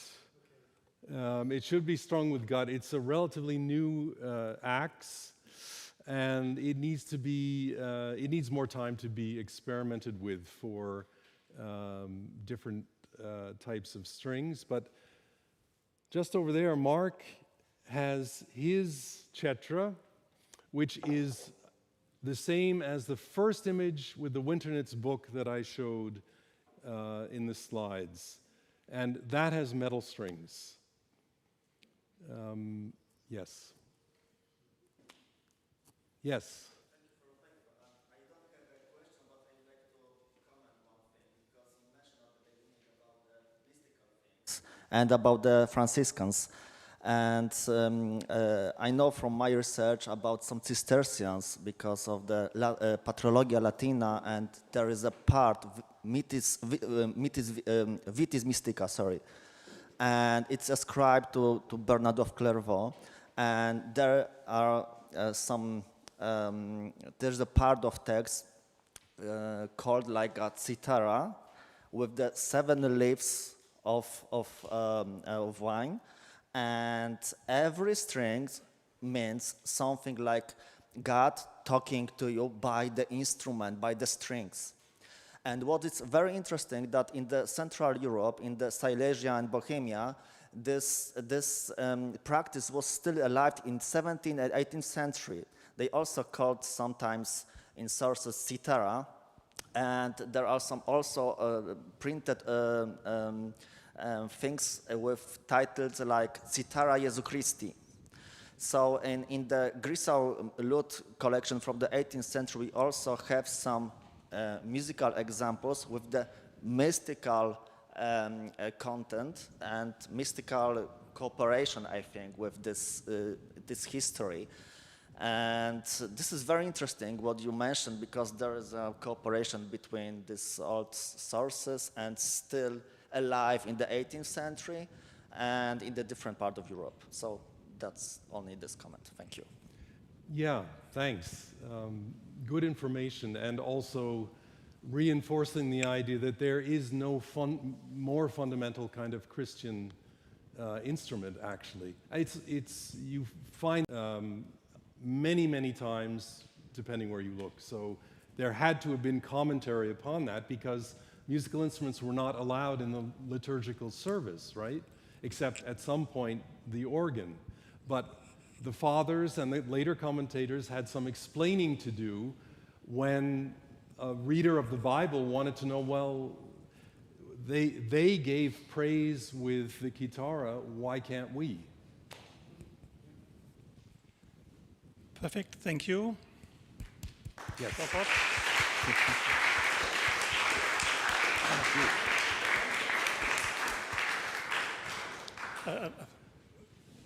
Silas will now present himself and what he's doing, but I can just add that, of course, the guitar was used for so many instruments in the 15th century in German area, also to call the harp a guitar, and so on. It was used to fill these lacunae, and chatter is one of them.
I'm working as a part of E-LAUTE, and in this project I'm also working on the edition, especially in the last few months, the edition of 2 manuscripts. I'm talking about one of these now. In my today's speech, I would like to introduce to you one particular manuscript I was working on in the past months. It immediately caught my attention when I first played some of the contained music. Although the manuscript itself bears some major difficulties in reading and playing most of the pieces, I will explain why. It is for sure a precious witness of an early advanced style of lute playing. The manuscript I'm talking about is kept in Krakow under the signature PL KJ Muse.ms.40154. Because that's not really a nice name for mentioning in the title of a paper, I decided to use the more popular nickname for this source, the Hungersperger-Tablature. However, this name can be misleading because the connection to the lutenist Felix Hungersperger, who was portrayed and lauded by the famous painter Albrecht Dürer, is speculative. I will get there in a minute.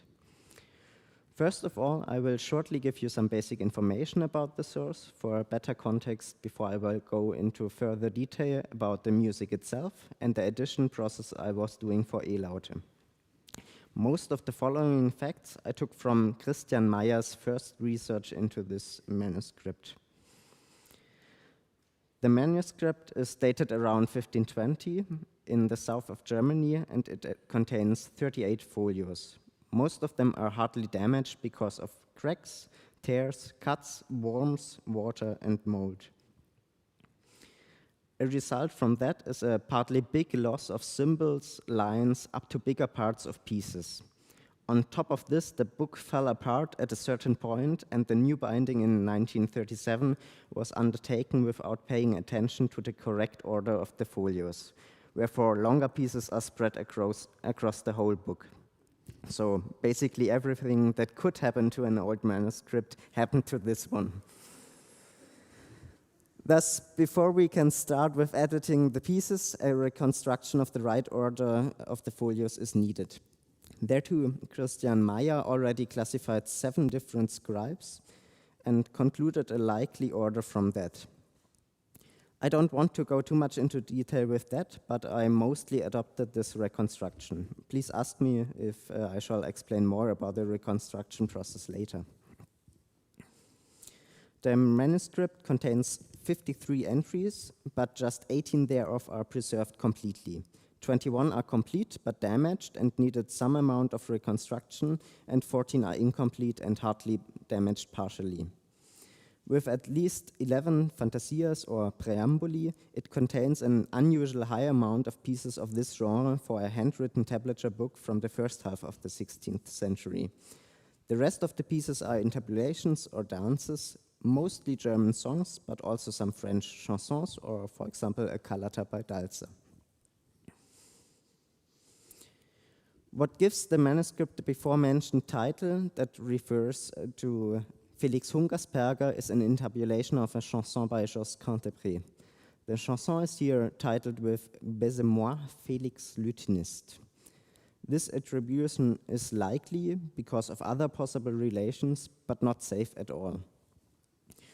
On a drawing by Albrecht Dürer, Felix was called a köstlich und übergerad lauten Schlager and was praised as one of the best lute players alongside Adolf Lindhammer and Samario, who is maybe Gian Maria Alemanni.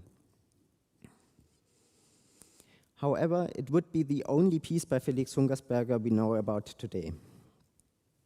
There are 2 other pieces that contain names in their titles. One is an exceedingly long, highly virtuosic preludium with a free and improvisational character that is referring to the today's unknown Ludwig Blankenheim.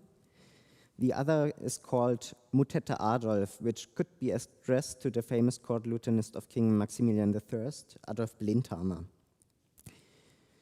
However, the latter piece differs in style much from the music of the so-called Blindhammer manuscript, but especially the long preambulum Ludwig Blankenheim, among other preambuli, shares some striking similarities in compositional style, character, and playing techniques.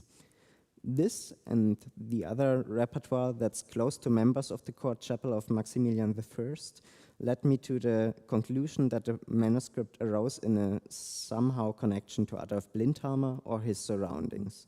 Possibly it's a tablature book by one of his students in Nuremberg. I would like to tell you more about the comparative study I did about the Hungersperger and the Blindhammer manuscript, but that's not today's topic, unfortunately. But please feel free to ask me about it. Rather, I would like to take the opportunity to show at least some examples of pieces that needed to be reconstructed and edited to an audience of experts and lovers of lute music. Therefore, I chose an intabulation and a free preambulum. Both pieces are damaged to a certain degree. The intabulation is missing about 2/3 of the piece. The preambulum is cut off at the end by what the pitches of the last system are lost, and just the rhythm is preserved.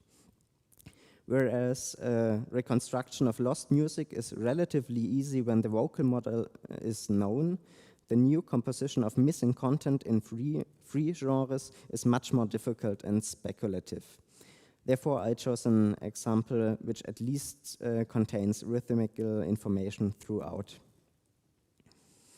The intabulation is made from a 3-voice setting of Heinrich Isaac's Benedictus, which is part of the Missa Congeochor. It is contained, for example, in Harmonische Musices Ortecaton A, printed by Petrucci in Venice in 1501. It was a popular model in earlier times and found its way into many tablature collections. In this manuscript, its diminutions are not very virtuosic, but tasteful and well-balanced, leading to an elegant version for lute. By analyzing the piece, I tried to categorize the different adaptations and changes to the vocal model in order to stay as close as possible to the preserved part stylistically when intabulating the missing content. The most obvious adaptations were the evasion of long-held notes because of the relatively short sound of a lute. There are 2 methods for doing that in this example. One is to replug the note, which is the most common change. The other is an evasion to the next higher note, whereby a stepwise motion is resulting. This, however, leads to a different note on a strong beat. The next important detail to add in an intabulation are diminutions. Also here, I basically found 2 different variants. One is using changing or neighboring tones, either in 8th or in 16th notes. The other is a scale upwards from the main note. There is also a passing note. Another important factor that matters for the style of composition are cadences. Some of them were left like in the vocal model. One is using a noticeable hoquetus technique at the beginning. A second one is more common by using a typical gruppo at the end. Another observation is that a 3rd entry of the soggetto at the beginning is missing, probably because the 2nd entry of the soggetto in the same register before the other one is finished isn't working well on lute and could have sounded monotonous and repetitive. Therefore, 2 bars of the vocal model were eliminated. One bass note in the cadence afterwards was changed, and at 2 other places, the movement in the bass was omitted in favor of embellishing the cantus line. Curiously, musica ficta is missing in 2 cadences we nowadays would expect a sharp in the cantizans. After finishing this kind of stylistic analysis, I tried to recompose the intabulation on the basis of the vocal model by Heinrich Isaac with a similar amount of adaptations I found in the preserved part.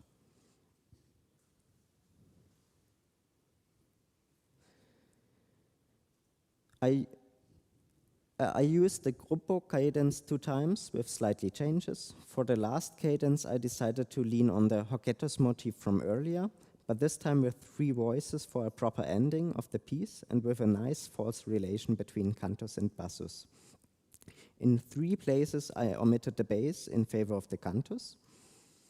In bar 31, I changed the cantus line because I adapted the evasion of a held note by stepwise motion like in other places of the piece. In bar 35, a little streptofuga between cantus and tenor is starting. They are imitating each other in the same register, which again is not working very well on a lute. Therefore, I skipped 2 bars like described it at the beginning. And the tenor line had to react on that beforehand. If there's time later, I'll gladly play the whole piece for you. The addition of an unnamed preambulum that starts on folio 21 verso to end on folio 30 verso presented me with other challenges. I started with placing bar lines. Most of the early free and improvisational preambuli are reluctant to a regular barring, but in that particular case, regular bar lines, each 2 semi-brevis, helped me more than it seemed to annoy while playing through. Some of the changes I did were probably already influenced by this decision, but it was a way to make sense out of this piece for today's player and listener, which I intended for the edited version of this piece. There's also a diplomatic version without my changes, so I took the opportunity to suggest some more adaptations. Overall, the source contains quite a big amount of rhythmical problems or mistakes. Also in that piece, you get to a very special rhythmization just at the beginning. Especially the 2 chords after each other in a run of fuse seem to be some sort of mistake. Therefore, I lengthened the first chord. Usually a semi-brevis before such a run of fuse sounds stylistically fitting, but I wanted to preserve the denser succession of chords like the notation is conveying, and I decided to change it to a minima. Then I added 1 note at the end of this run, because it now only had 11 instead of 12 notes, and 2 missing bass notes in the chords, which was more or less obvious. In the bar before, I put a dot on the chord before the single semi-minima note. At 2 places after a fermata, I added a dotted rest, not only for interpreting the fermata and filling the measure afterwards, but mainly to make clear that the player has to start with the index finger of the plucking hand, since there's no fingering. On folio 30 verso, 3 asterisks are marking some sort of addition. Because there are 3, my assumption is that there was another alternative ending of this piece on another now lost folio that could have been played after the chord before the first asterisk. This is not the only possible interpretation, but it also works well to just continue the piece. In the third system, a cadence with a typical gruppo drill leads to a long fonte sequence, to speak in modern words. The gruppo is missing the usual faster note values for the turn figure at the end. Maybe because it was clear for the scribe, or maybe because it was executed more freely in this kind of genre. However, I decided to double the notes before the turn figure in the addition to achieve the acceleration. The sequence afterwards is notated in fuse, which seems to be a difficult task to master, because on every second stroke there are 1 or 2 notes more to play in addition to the cantus line. In comparison to the rest of this piece, only fast scales with just 1 voice are demanded with the same fast note value. In Blindhamer's extensive preambulum are similar places with long runs in fast note values, where he writes the instruction 3 oder 2 hacken, wordly something like to pick 3 or 2. What is meant are the little crotchets on the rhythm flags, meaning that the player can either play semi-minima or fuse, depending on his technical abilities and his taste. Because it seemed daring to me to play such a dance sequence in fuse, I learned a lesson from Blindhammer and decided to slow down the rhythm to semi-minima. I also changed or deleted some notes not fitting into the sequence. In contrast, the 6 semi-brevis following the long sequence seemed to be implausibly slow, especially after playing fuse. Since the sequence couldn't continue further without changing the model, because the next bass note would be out of the range of a lute, these notes should end the sequence in some way. Therefore, I assumed that just the beam is missing and that the right note value is probably the same as in the sequence. The last task was to reconstruct the missing pitches that were cut off at the end of the folio. In that particular case, it wasn't that much to add, but the ending of a piece is of course a very important thing. Just the rhythm flags are preserved, and it gave me the framework of finding a coherent ending. At least 9 fuse, or some more, are missing. Then a fermata is followed by 2 minime to end in another fermata.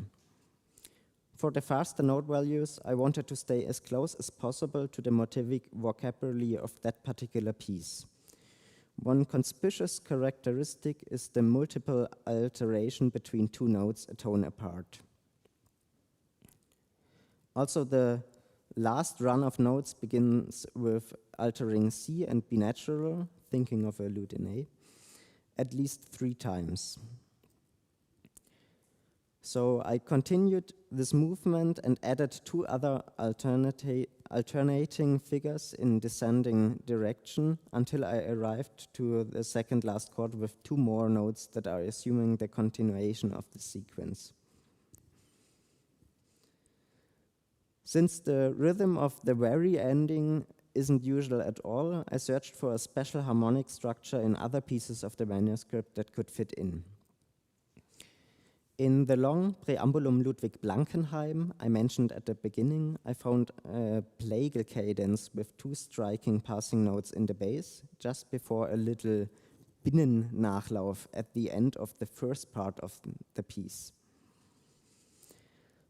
Also in this case, some chord notes were cut off, but could be reconstructed with the preserved notes and similar chord shapes earlier in the piece. The plagal cadence was already in the same key, and it had more or less the same rhythm, but without the fermata signs. Overall, it sounded convincing to me to add this little harmonic movement as a proper ending for the other preambulum. So, after too much talking about music, I would now gladly play the 2 pieces for you, starting with the preambulum and afterwards the Benedictus. If someone could just turn the pages for me, it would be really nice. It's just at the end of the preambulum and in between the Benedictus, and the Benedictus is in score notation, so it's not the most difficult task.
Thank you, Silas.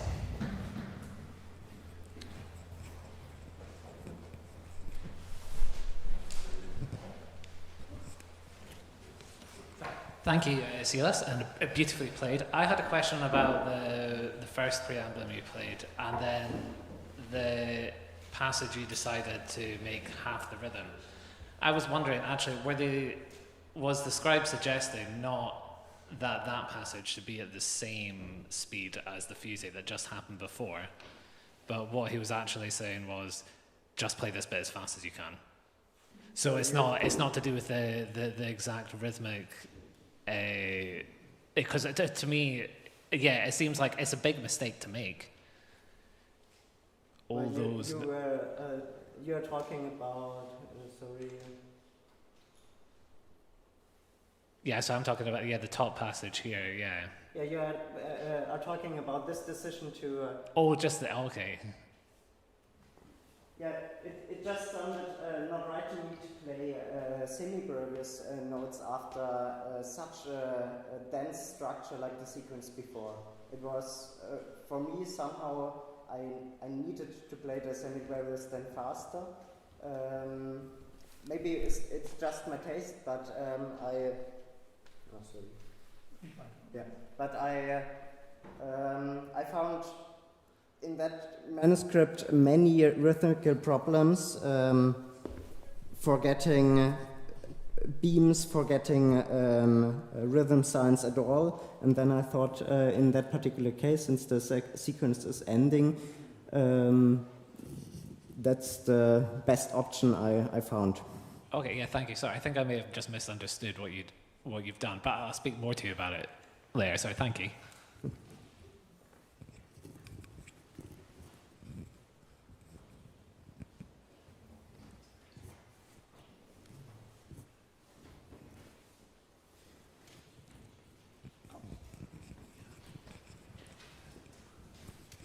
Thank you very much. It was so beautiful to hear you play at the end of the presentation, so thank you. As a non-lute player, when you're doing an edition like this, do you consider the range of the instrument? Besides the fact of it being a lute in G or an A, is this... Well, I had another option of this place in particular where I continued with the sequence, but then I jumped just to the higher octave. It happens a lot in lute music that the lute player isn't caring much about the octave of the bass.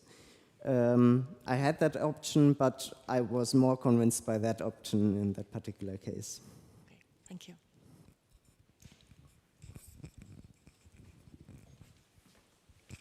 Hi.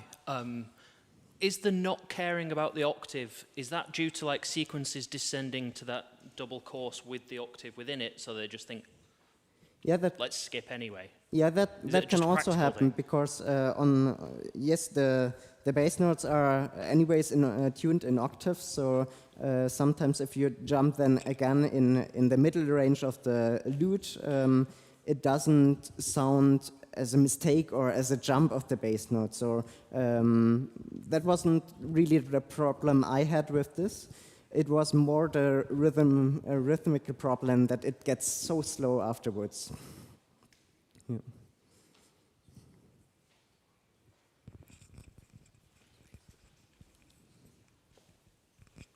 Thank you for the presentation and for the playing. It was beautiful. You mentioned the poor fortune of this source, that everything bad has happened that can happen. Is there any way to estimate how many pages are lost completely? Well, we can just... I think there's no exact number of folios that you can that someone can name, but at least if there are, I told it, 18 pieces are incomplete, they have to be on the full list. So I think around 10 to 15 folios probably.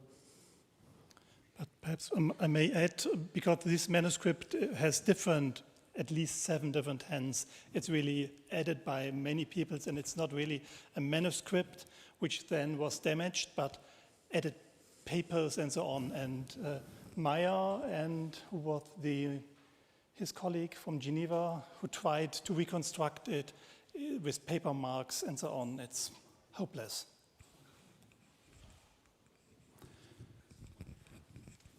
Just a bibliographic question. So if this was 40154, this must have been one of those manuscripts from Berlin that came to Krakow with all the other ones. So it's in Berdeker then, and then showing with this old Berlin call number. Yeah. Yes, exactly. It was one of this, and the new binding in 1937 was in Berlin, not in Krakow. And then it was inventoried in the Kirsch inventory as well of the Krakow manuscripts. That I don't know, but sorry, I have to look it up. It was, yeah, I think so. Yeah. Okay. Okay. Thank you. Thank you.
Hello. So my name is Eric Thomas. I've recently completed my PhD at the University of Huddersfield, and it is my first time in Basel. So I'm very excited to be here. So today I'm going to be presenting some of the research I did during my PhD. So it's mostly my methodological approach that I took to the kind of early 16th century manuscripts from Italy, and then kind of my conclusions from it. So if there's maybe a bit of a gap between the methodology and the conclusion, I'll be more than happy to send you my thesis. So what is a lute book? This was the question that Ottaviano Puccici and the lutenists whose work he published had to ask themselves at the opening of the 16th century. The various notations found on loose sheets and manuscripts in Germany and Italy in the late 15th and early 16th centuries demonstrate a different number of tablature systems where the use of symbols was not fixed, but varied based on their context within the manuscripts and the genre of music being entabulated. Bertucci and his lutenists had to design and fix a notation system and then order the contents of their books for a diverse audience who read different notations and would use their books in different ways. So yes, as I said, I'll introduce my methodology and then to analyze the use and function of these lute books and then my conclusions. My fascination with the Bertucci lute prints started when I was a novice in early music, beginning my master's course, where I naively thought the earlier the music was, the more contrapuntal it must be, because that's the way it works. Performing the music of Francesco da Milano, I assumed that Francesco Spinacino must have been da Milano on steroids. However, how disappointed I was, as I'm sure that's an experience a few of us have shared when playing his works, thinking, where are the themes, the imitation, and the counterpoint? A similar experience to this was described by Francesco Marcoloni in the introduction to his print, Francesco da Milano and Tabulatura del Luto stampata novamente, saying that while the world is in great obligation to Fossombrone, inventor of printing tablatures and the manner in which they are published in books. But as they become very old and are age more culture, the pieces within the Bertucci lute prints are known only as compositions at that time much praised. What I experienced and Marc described is what the linguist Walter Ong would see as an inherent literacy bias. That is, the assumption that thought processes associated with writing, the structuring of information visually, are the same as the thought processes related to oral cultures.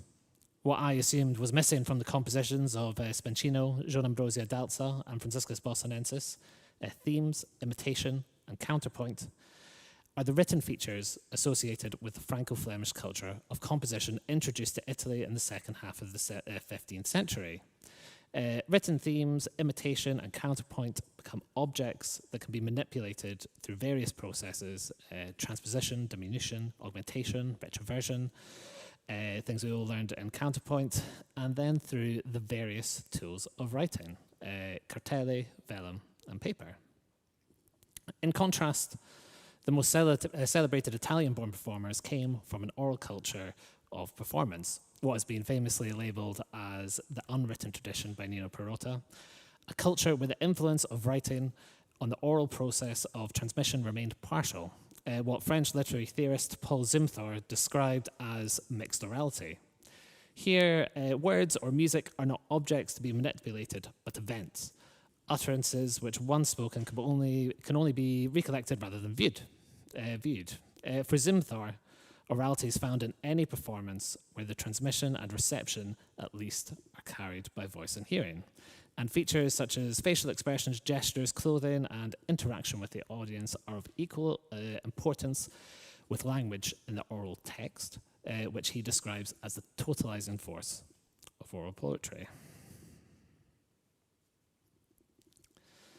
The interaction between orality and the written was also central to literary debates at the opening of the Cinquecento and was labelled La questione della lingua.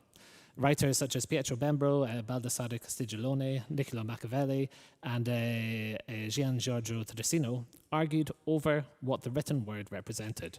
Was it separated from everyday life, an object to be studied and thought over on the written page, or in dialogue with its environment, where the understanding of the text is dependent on its physical context? These attitudes were reflected in the physical presentation of texts. Teresino adapted Greek letters of the alphabet to represent different vowel sounds of the different languages of the Italian peninsula.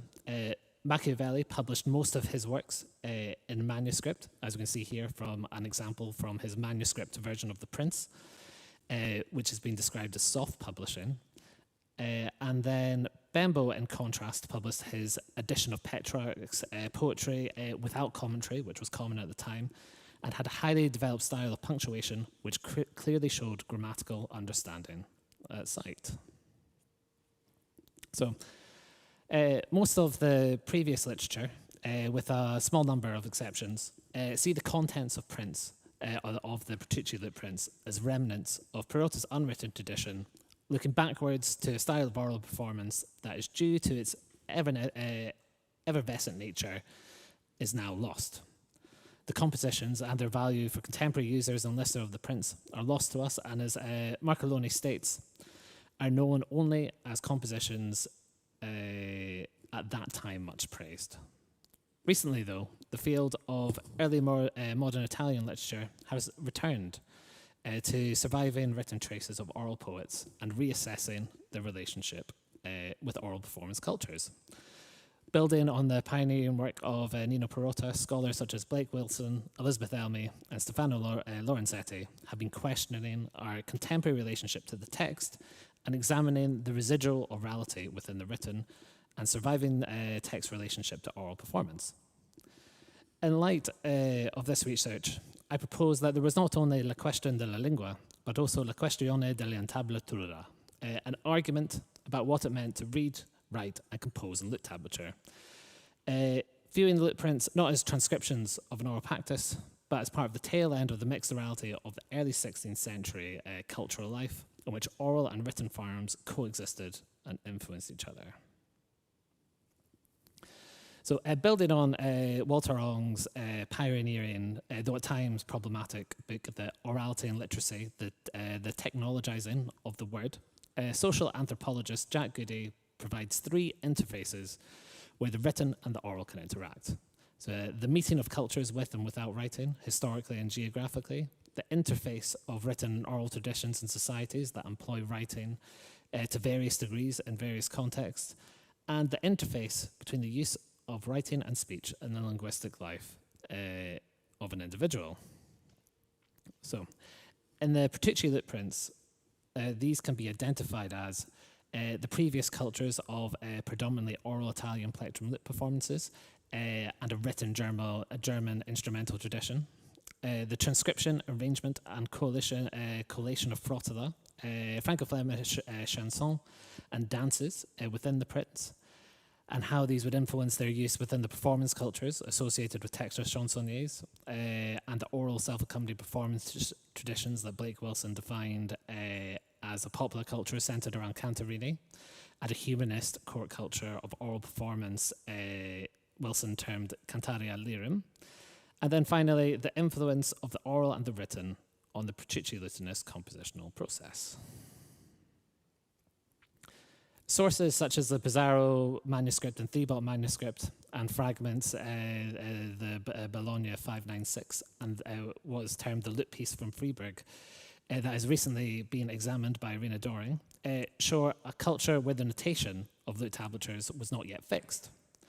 The Neapolitan tablature found within the Pizarro manuscript show a notation with rhythms accurately notated, with features similar to later German publications, which Dinkel Fabrice links with German musicians active in the 15th century Neapolitan court. In contrast, the Theobald manuscript and the lute piece from Freiburg use an underdetermined notation. The lack of regular rhythm signs emphasizes the oralness of the written culture. The physical motions of performance have as much performance in the notation as the written aspects of music in mensural notation. Now we return to our opening question that Petrucci had to ask himself. What is a lute book? First, he had to design the notation, codified in the Regola per quelle che non sanno cantare, combining and discarding elements of previous tablatures into what became the defining version of Italian lute tablature. Then he had to ask, how should the material be arranged in the print? And how will it be used by a potential user? To answer this, I focused on 2 aspects. How did the Petrucci lutenist arrange and adapt their source materials? And how did this affect the experience for a user within their respective written and oral cultures? So this brought into focus 3 elements for both the arranger and the user: the transposition and the resulting feel of the neck of on the neck of the lute of the intabulation, the method of intabulation, whether it was a literal intabulation, so a faithful representation of the voices of a polyphonic composition, a literal intabulation with ornamentation, so where the contrapuntal texture is still discernible, but the ornamentation is added, or a fully ornamented intabulation, where in general the top line is maintains its shape but is successfully decorated with accompanying chords underneath. And then finally, the arrangement of the elements within those prints. When this approach is applied, distinct patterns emerge, revealing how their ordering affects their use as books. In my reading, the opening tavola of Bossinensis Libri transformed the prints into a memory palace, recreating a self-accompanied performance tradition from the polyphonic frottola of Petrucci's previous publications. Bossinensis transpositions of the frottola become rooms based on their final in the tablature, meaning the finals in their transposition, showing an external view of mode. The Rishikari act as pathways between the rooms of the memory palace, allowing a user to navigate the memorized contents within their mind. Here, Bostonensis approached intabulation, mostly choosing to literally intabulate the tenor and bass parts of his chosen frottata, and the sharp rhapsodic ricercare, which eschew the features I mentioned at the beginning, themes, imitation, and counterpoint, become features rather than defects. Their orality conveyed through the totalizing force of the performance. The text within the print is not the final text, but in collaboration with its environment, and becomes malleable, where the ricercare can be combined to move different rooms and ornamentation, as well as a more substantial altering of compositions. And then we can see here, this is my diagram of the memory palace. Here showing how the ricercare can move from the groups of finals into different rooms. And then an example of this ricercare.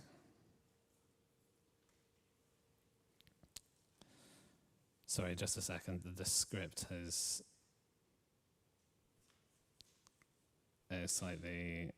not gone in properly. Sorry.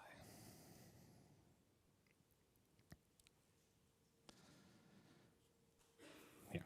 So, the systematic ordering of dances in a variety of different transpositions and Dalz's prints, one style alla Venetia, and references a plectrum style of playing, the other alla Ferrese and references finger style approaches to lute dances, creates pre-pattern routines and what social historian Peter Burke has described as semi-improvisation, a feature in early modern Italian performance. In performance, the material would retain essential elements, but the order, placement, and linking of material would be subject to change. Sorry, here again, I'm going to be talking about something else that's not on the screen. And then I'll show that at the end of when I finish speaking. My apologies. So finally, when examining Francesco Spinacino as an external reader, imagine him selecting his materials from Petrucci's Odecaton in a similar way to Pietro Aron selected his modal examples in the Tratta della Natura e Cognizione di tutti i toni di canto figurato. He has a clear knowledge of the Franco-Flemish chanson derived from textless chansonnet. So as the table that will follow demonstrates, his selections are focused on chansons that are popular from other lute sources, and the cantate come tradition, such as Je ne fais plus and De tout bien, what Warwick Edwards has termed songs without words, La Mora, La Stanghetta si Dedero, Fortuna d'un Gran Tempo, and compositions by Josquin, which that Peter Schubert and Julie Cumming would term as periodic, as chansons with periodic entries. Around these, other chansons are chosen that do not open with periodic entries, forming clusters of groups of selections. His choice to include a piece such as Pale Pale, a piece which Alan Atlas links explicitly within the textual networks around Florence in the 1490s, demonstrates Spinacino's links to the written culture of textless chansonniers, which we can see in this table here. So this is all his selections from the Odecaton. So, after he made his selection, he organizes his prints to reference the current and previous style of chansons and ricercare into two distinct volumes. The Libro Primo contains mostly chansons with periodic entries in 3 and 4 voices and songs without words, and tabulated for lutes in a wide variety of keys, A, C, D, E, F, and G, creating a constant varietas in the physical placement of chansons on the instrument. The varietas is reflected perhaps most in the final ricercare of the Libro Primo, which John Griffiths has identified as the earliest in a line of lute compositions that can be defined as 12-tone experiments. The contrast of textures within the architectonic framework and the feeling under the fingers of cadencing on 12 tones of the octave, the 12 semitones of the octave, is reminiscent of the wide variety of imagined lute sizes and the variety of intabulation styles which Spinacino adopts in his intabulations. The Libro Secondo, on the other hand, looks towards an older style of French chanson without periodic entries, and the ricercares would not be out of place in the Pizarro manuscript. Spinacino has translated the contents from the written culture of the texts chansonniers via the Adekaton, Canti C, and a number of other Petrucci lute prints and manuscript sources into his version of a lute book, an object to be studied in the privacy of a studiolo with 1 or 2 people. Sorry. Oh, thank you. This is the final. This is the final 2 paragraphs. So these different conceptions of what it means to read and write in lute tablature are seen in the 2 major manuscript sources following the Petrucci lute prints, the Capriola lute book and manuscript ad 31389 held at the British Library. If there was ever a lute book that was an object to be appreciated visually as well as a practical manuscript, it was the Capriola lute book. As well as his artwork, the visual display of information is at the forefront of the copyist of Vidal's mind. The script is reminiscent of the typeface used in the Petrucci lute prints, and added to this, each division of the tactus is given a different color, immediately drawing the eye to any change in rhythm. Expanded on Petrucci's regula, a variety of personal signs are added to transcribe the author's performance practice, when to hold down fingers to maintain the contrapuntal texture, or which finger to use for an ornament, and a variety of ingenious signs. So in contrast, the main copyist of ad 31389 used an underdetermined notation similar to the Thebault manuscript. Rhythm, counterpoint, and ornaments were not something to be notated then recreated in performance, but produced in performance in collaboration with the instrument and the audience. The paucity of surviving sources from Italy in the period after the Petrucci lute prints suggests a similar argument to that seen in literature, asking what does it mean to write music in lute tablature?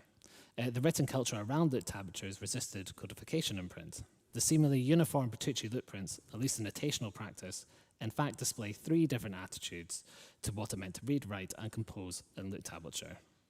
The differing notational practices made it likely that printing lute music was a risky commercial venture, with only one other lute print, Andrea Antico's prints of Intabulations of Frottala by Martichetto Cara and Trombentino, being published between 1511 and 1535. And then it was only finally in 1536, in the publications of Francesco da Milano and the Castellano print, where a generation of lutenists had internalized the compositional process of earlier generations, that the compositions and the prints that contain them became fixed objects written in the now stable form of Italian lute tablature contained in Petrucci's regula. Sorry, thank you. Going through that. Right.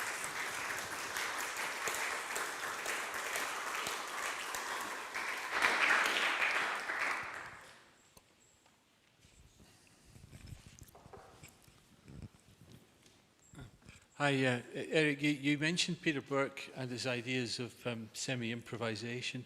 Yeah.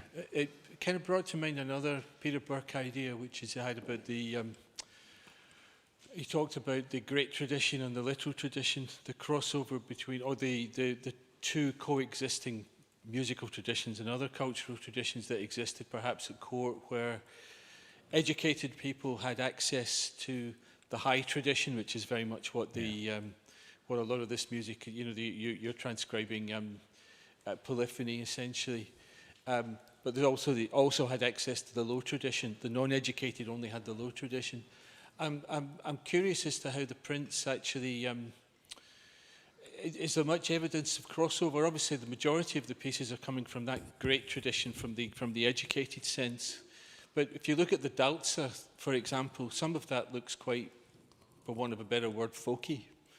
And I'm just wondering what the, you know, whether there's something in the way the prints are ordered about that oral crossover, because you're talking about also, and having read your thesis, which I've got obviously a little bit more than some on that, you talk also about the crossover of language and the discussions about how to incorporate the different dialects and so on. But whether there's where is the folk tradition represented here from some of this Italian music? Yes, I mean, I think, firstly, the kind of high tradition and the low tradition, it wasn't always as distinct. So, for example, those chansons, the De Tout Bien and Je ne fais plus, those were, so those started as written contrapuntal pieces and then worked their way into a Florentine tradition of oral poetry, and then came out the other side again into these prints. So I think in some ways they were looking at like quite a wide market, and that diversification, which in the title of it, for those who can't sing, in the rules. And I think, so the question was, where does folk music come into it? Essentially, I mean, I think you kind of have it right. I mean, it comes in those the Delta Prince. He was aiming, or in my opinion, to represent these kind of local dances in a way that could be adapted to each performance. So you don't necessarily sit down with the book and play them, but it gives you lots of pre-planned patterns to learn to then perform at your leisure, I think. Yeah. I have also one question. Of course, your title of your talk about the Italian lute book. Yeah. But how do you would see the relation to the same phenomena in Germany? Yes, which is because the question of the questione della lingua and all this wouldn't really work.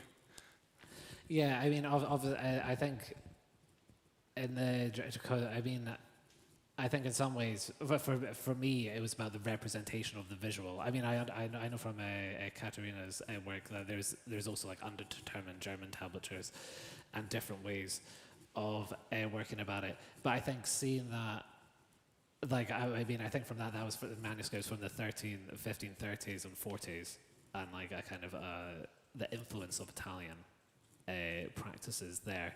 I mean, I don't know that much about the German stuff or the German languages debates. My understanding is that by the time of the kind of around this time of the Reformation, the German language was becoming more kind of solidified, I think. So I don't know exactly how that works in relation to German tablature, basically. Topic for the next research. Yeah. John?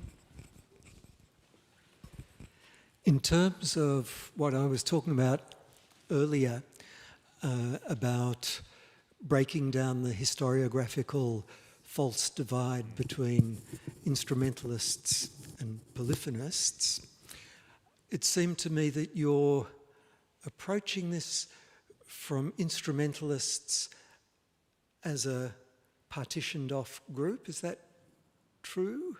Well, I think my approach is, or this is from the kind of the Jack Goody, is that the tools you use influence the way you think.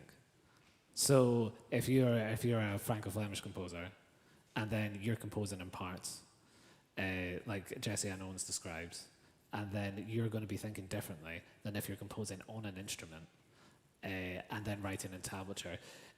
Just like the way people who speak different languages will think differently. I think that's so. It's not necessarily. I want to try and adopt an approach that will go without that kind of musicological topics and interests. But to me, it is I think particularly in this period, not necessarily other periods, is a separate thing for me. I think. I mean, obviously it interacts, but it interacts in a different, specific way. Good. Thank you.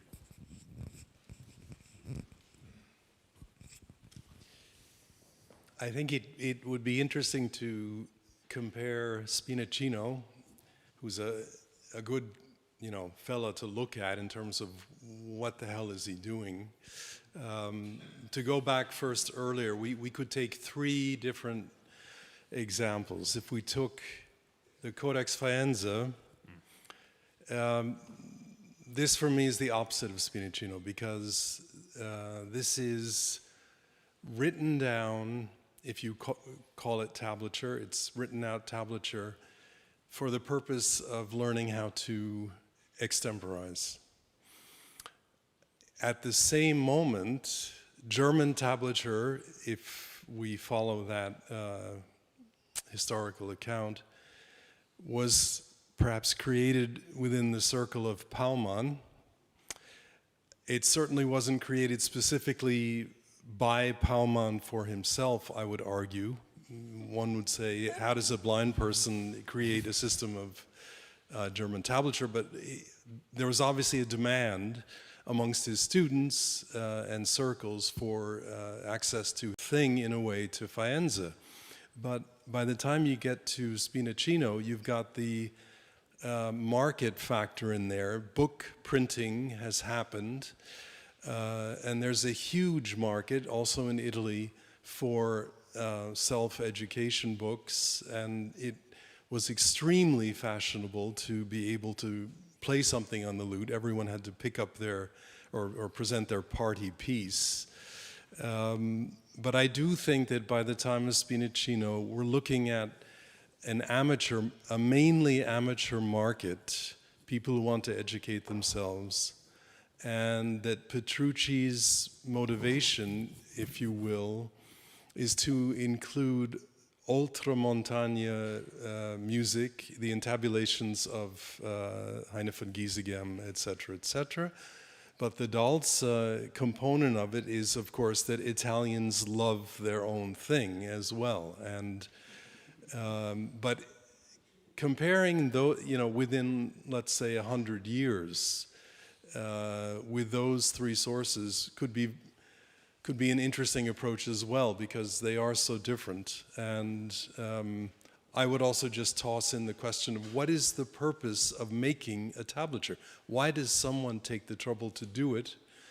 And I feel that it does have to do with a specific instrumental approach, because I feel that the rise of instrumental music is that you as an instrumentalist have to do something with the vocal model, or over the tenor, or whatever it is. So I think a central theme of this conference is really getting always back to making arrangements, one person making an arrangement of something that works for them, and that each of us would have to be able to do that for ourselves.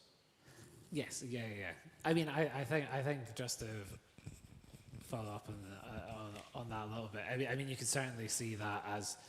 I mean, I think you can see it in a couple of different ways. I mean, I think specifically on the Spinacino prints, Petrucci was aiming for people who knew their decatone, and that they played it instrumentally, and then they could go through and they'd be like, oh yeah, look at this piece. Oh, he does this with this one, and he does that with that one.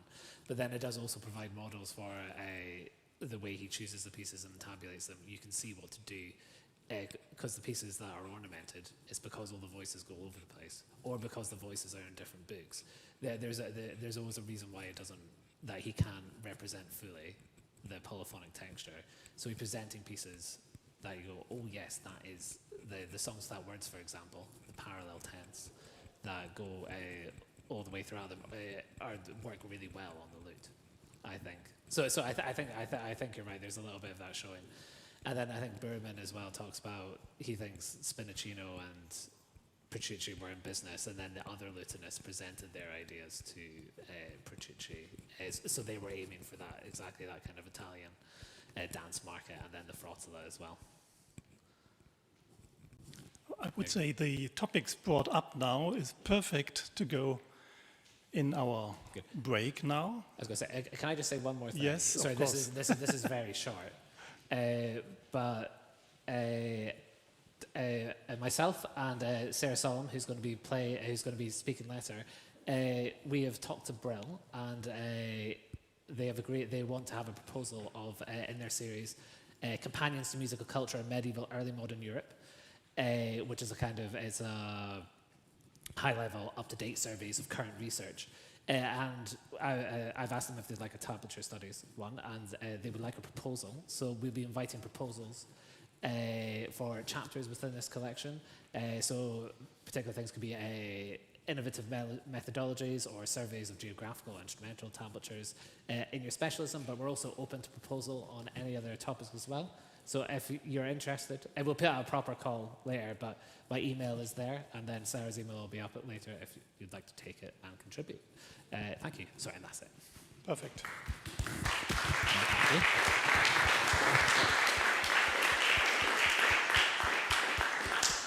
Okay, we see us here at 2:30 sharp.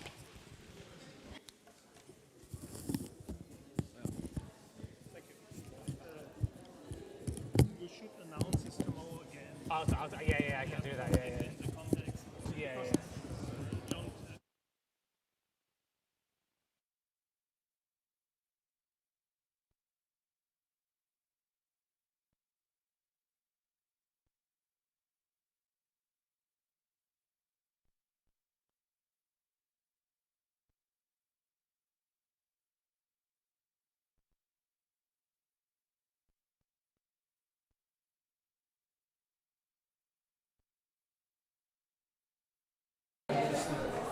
Thank you.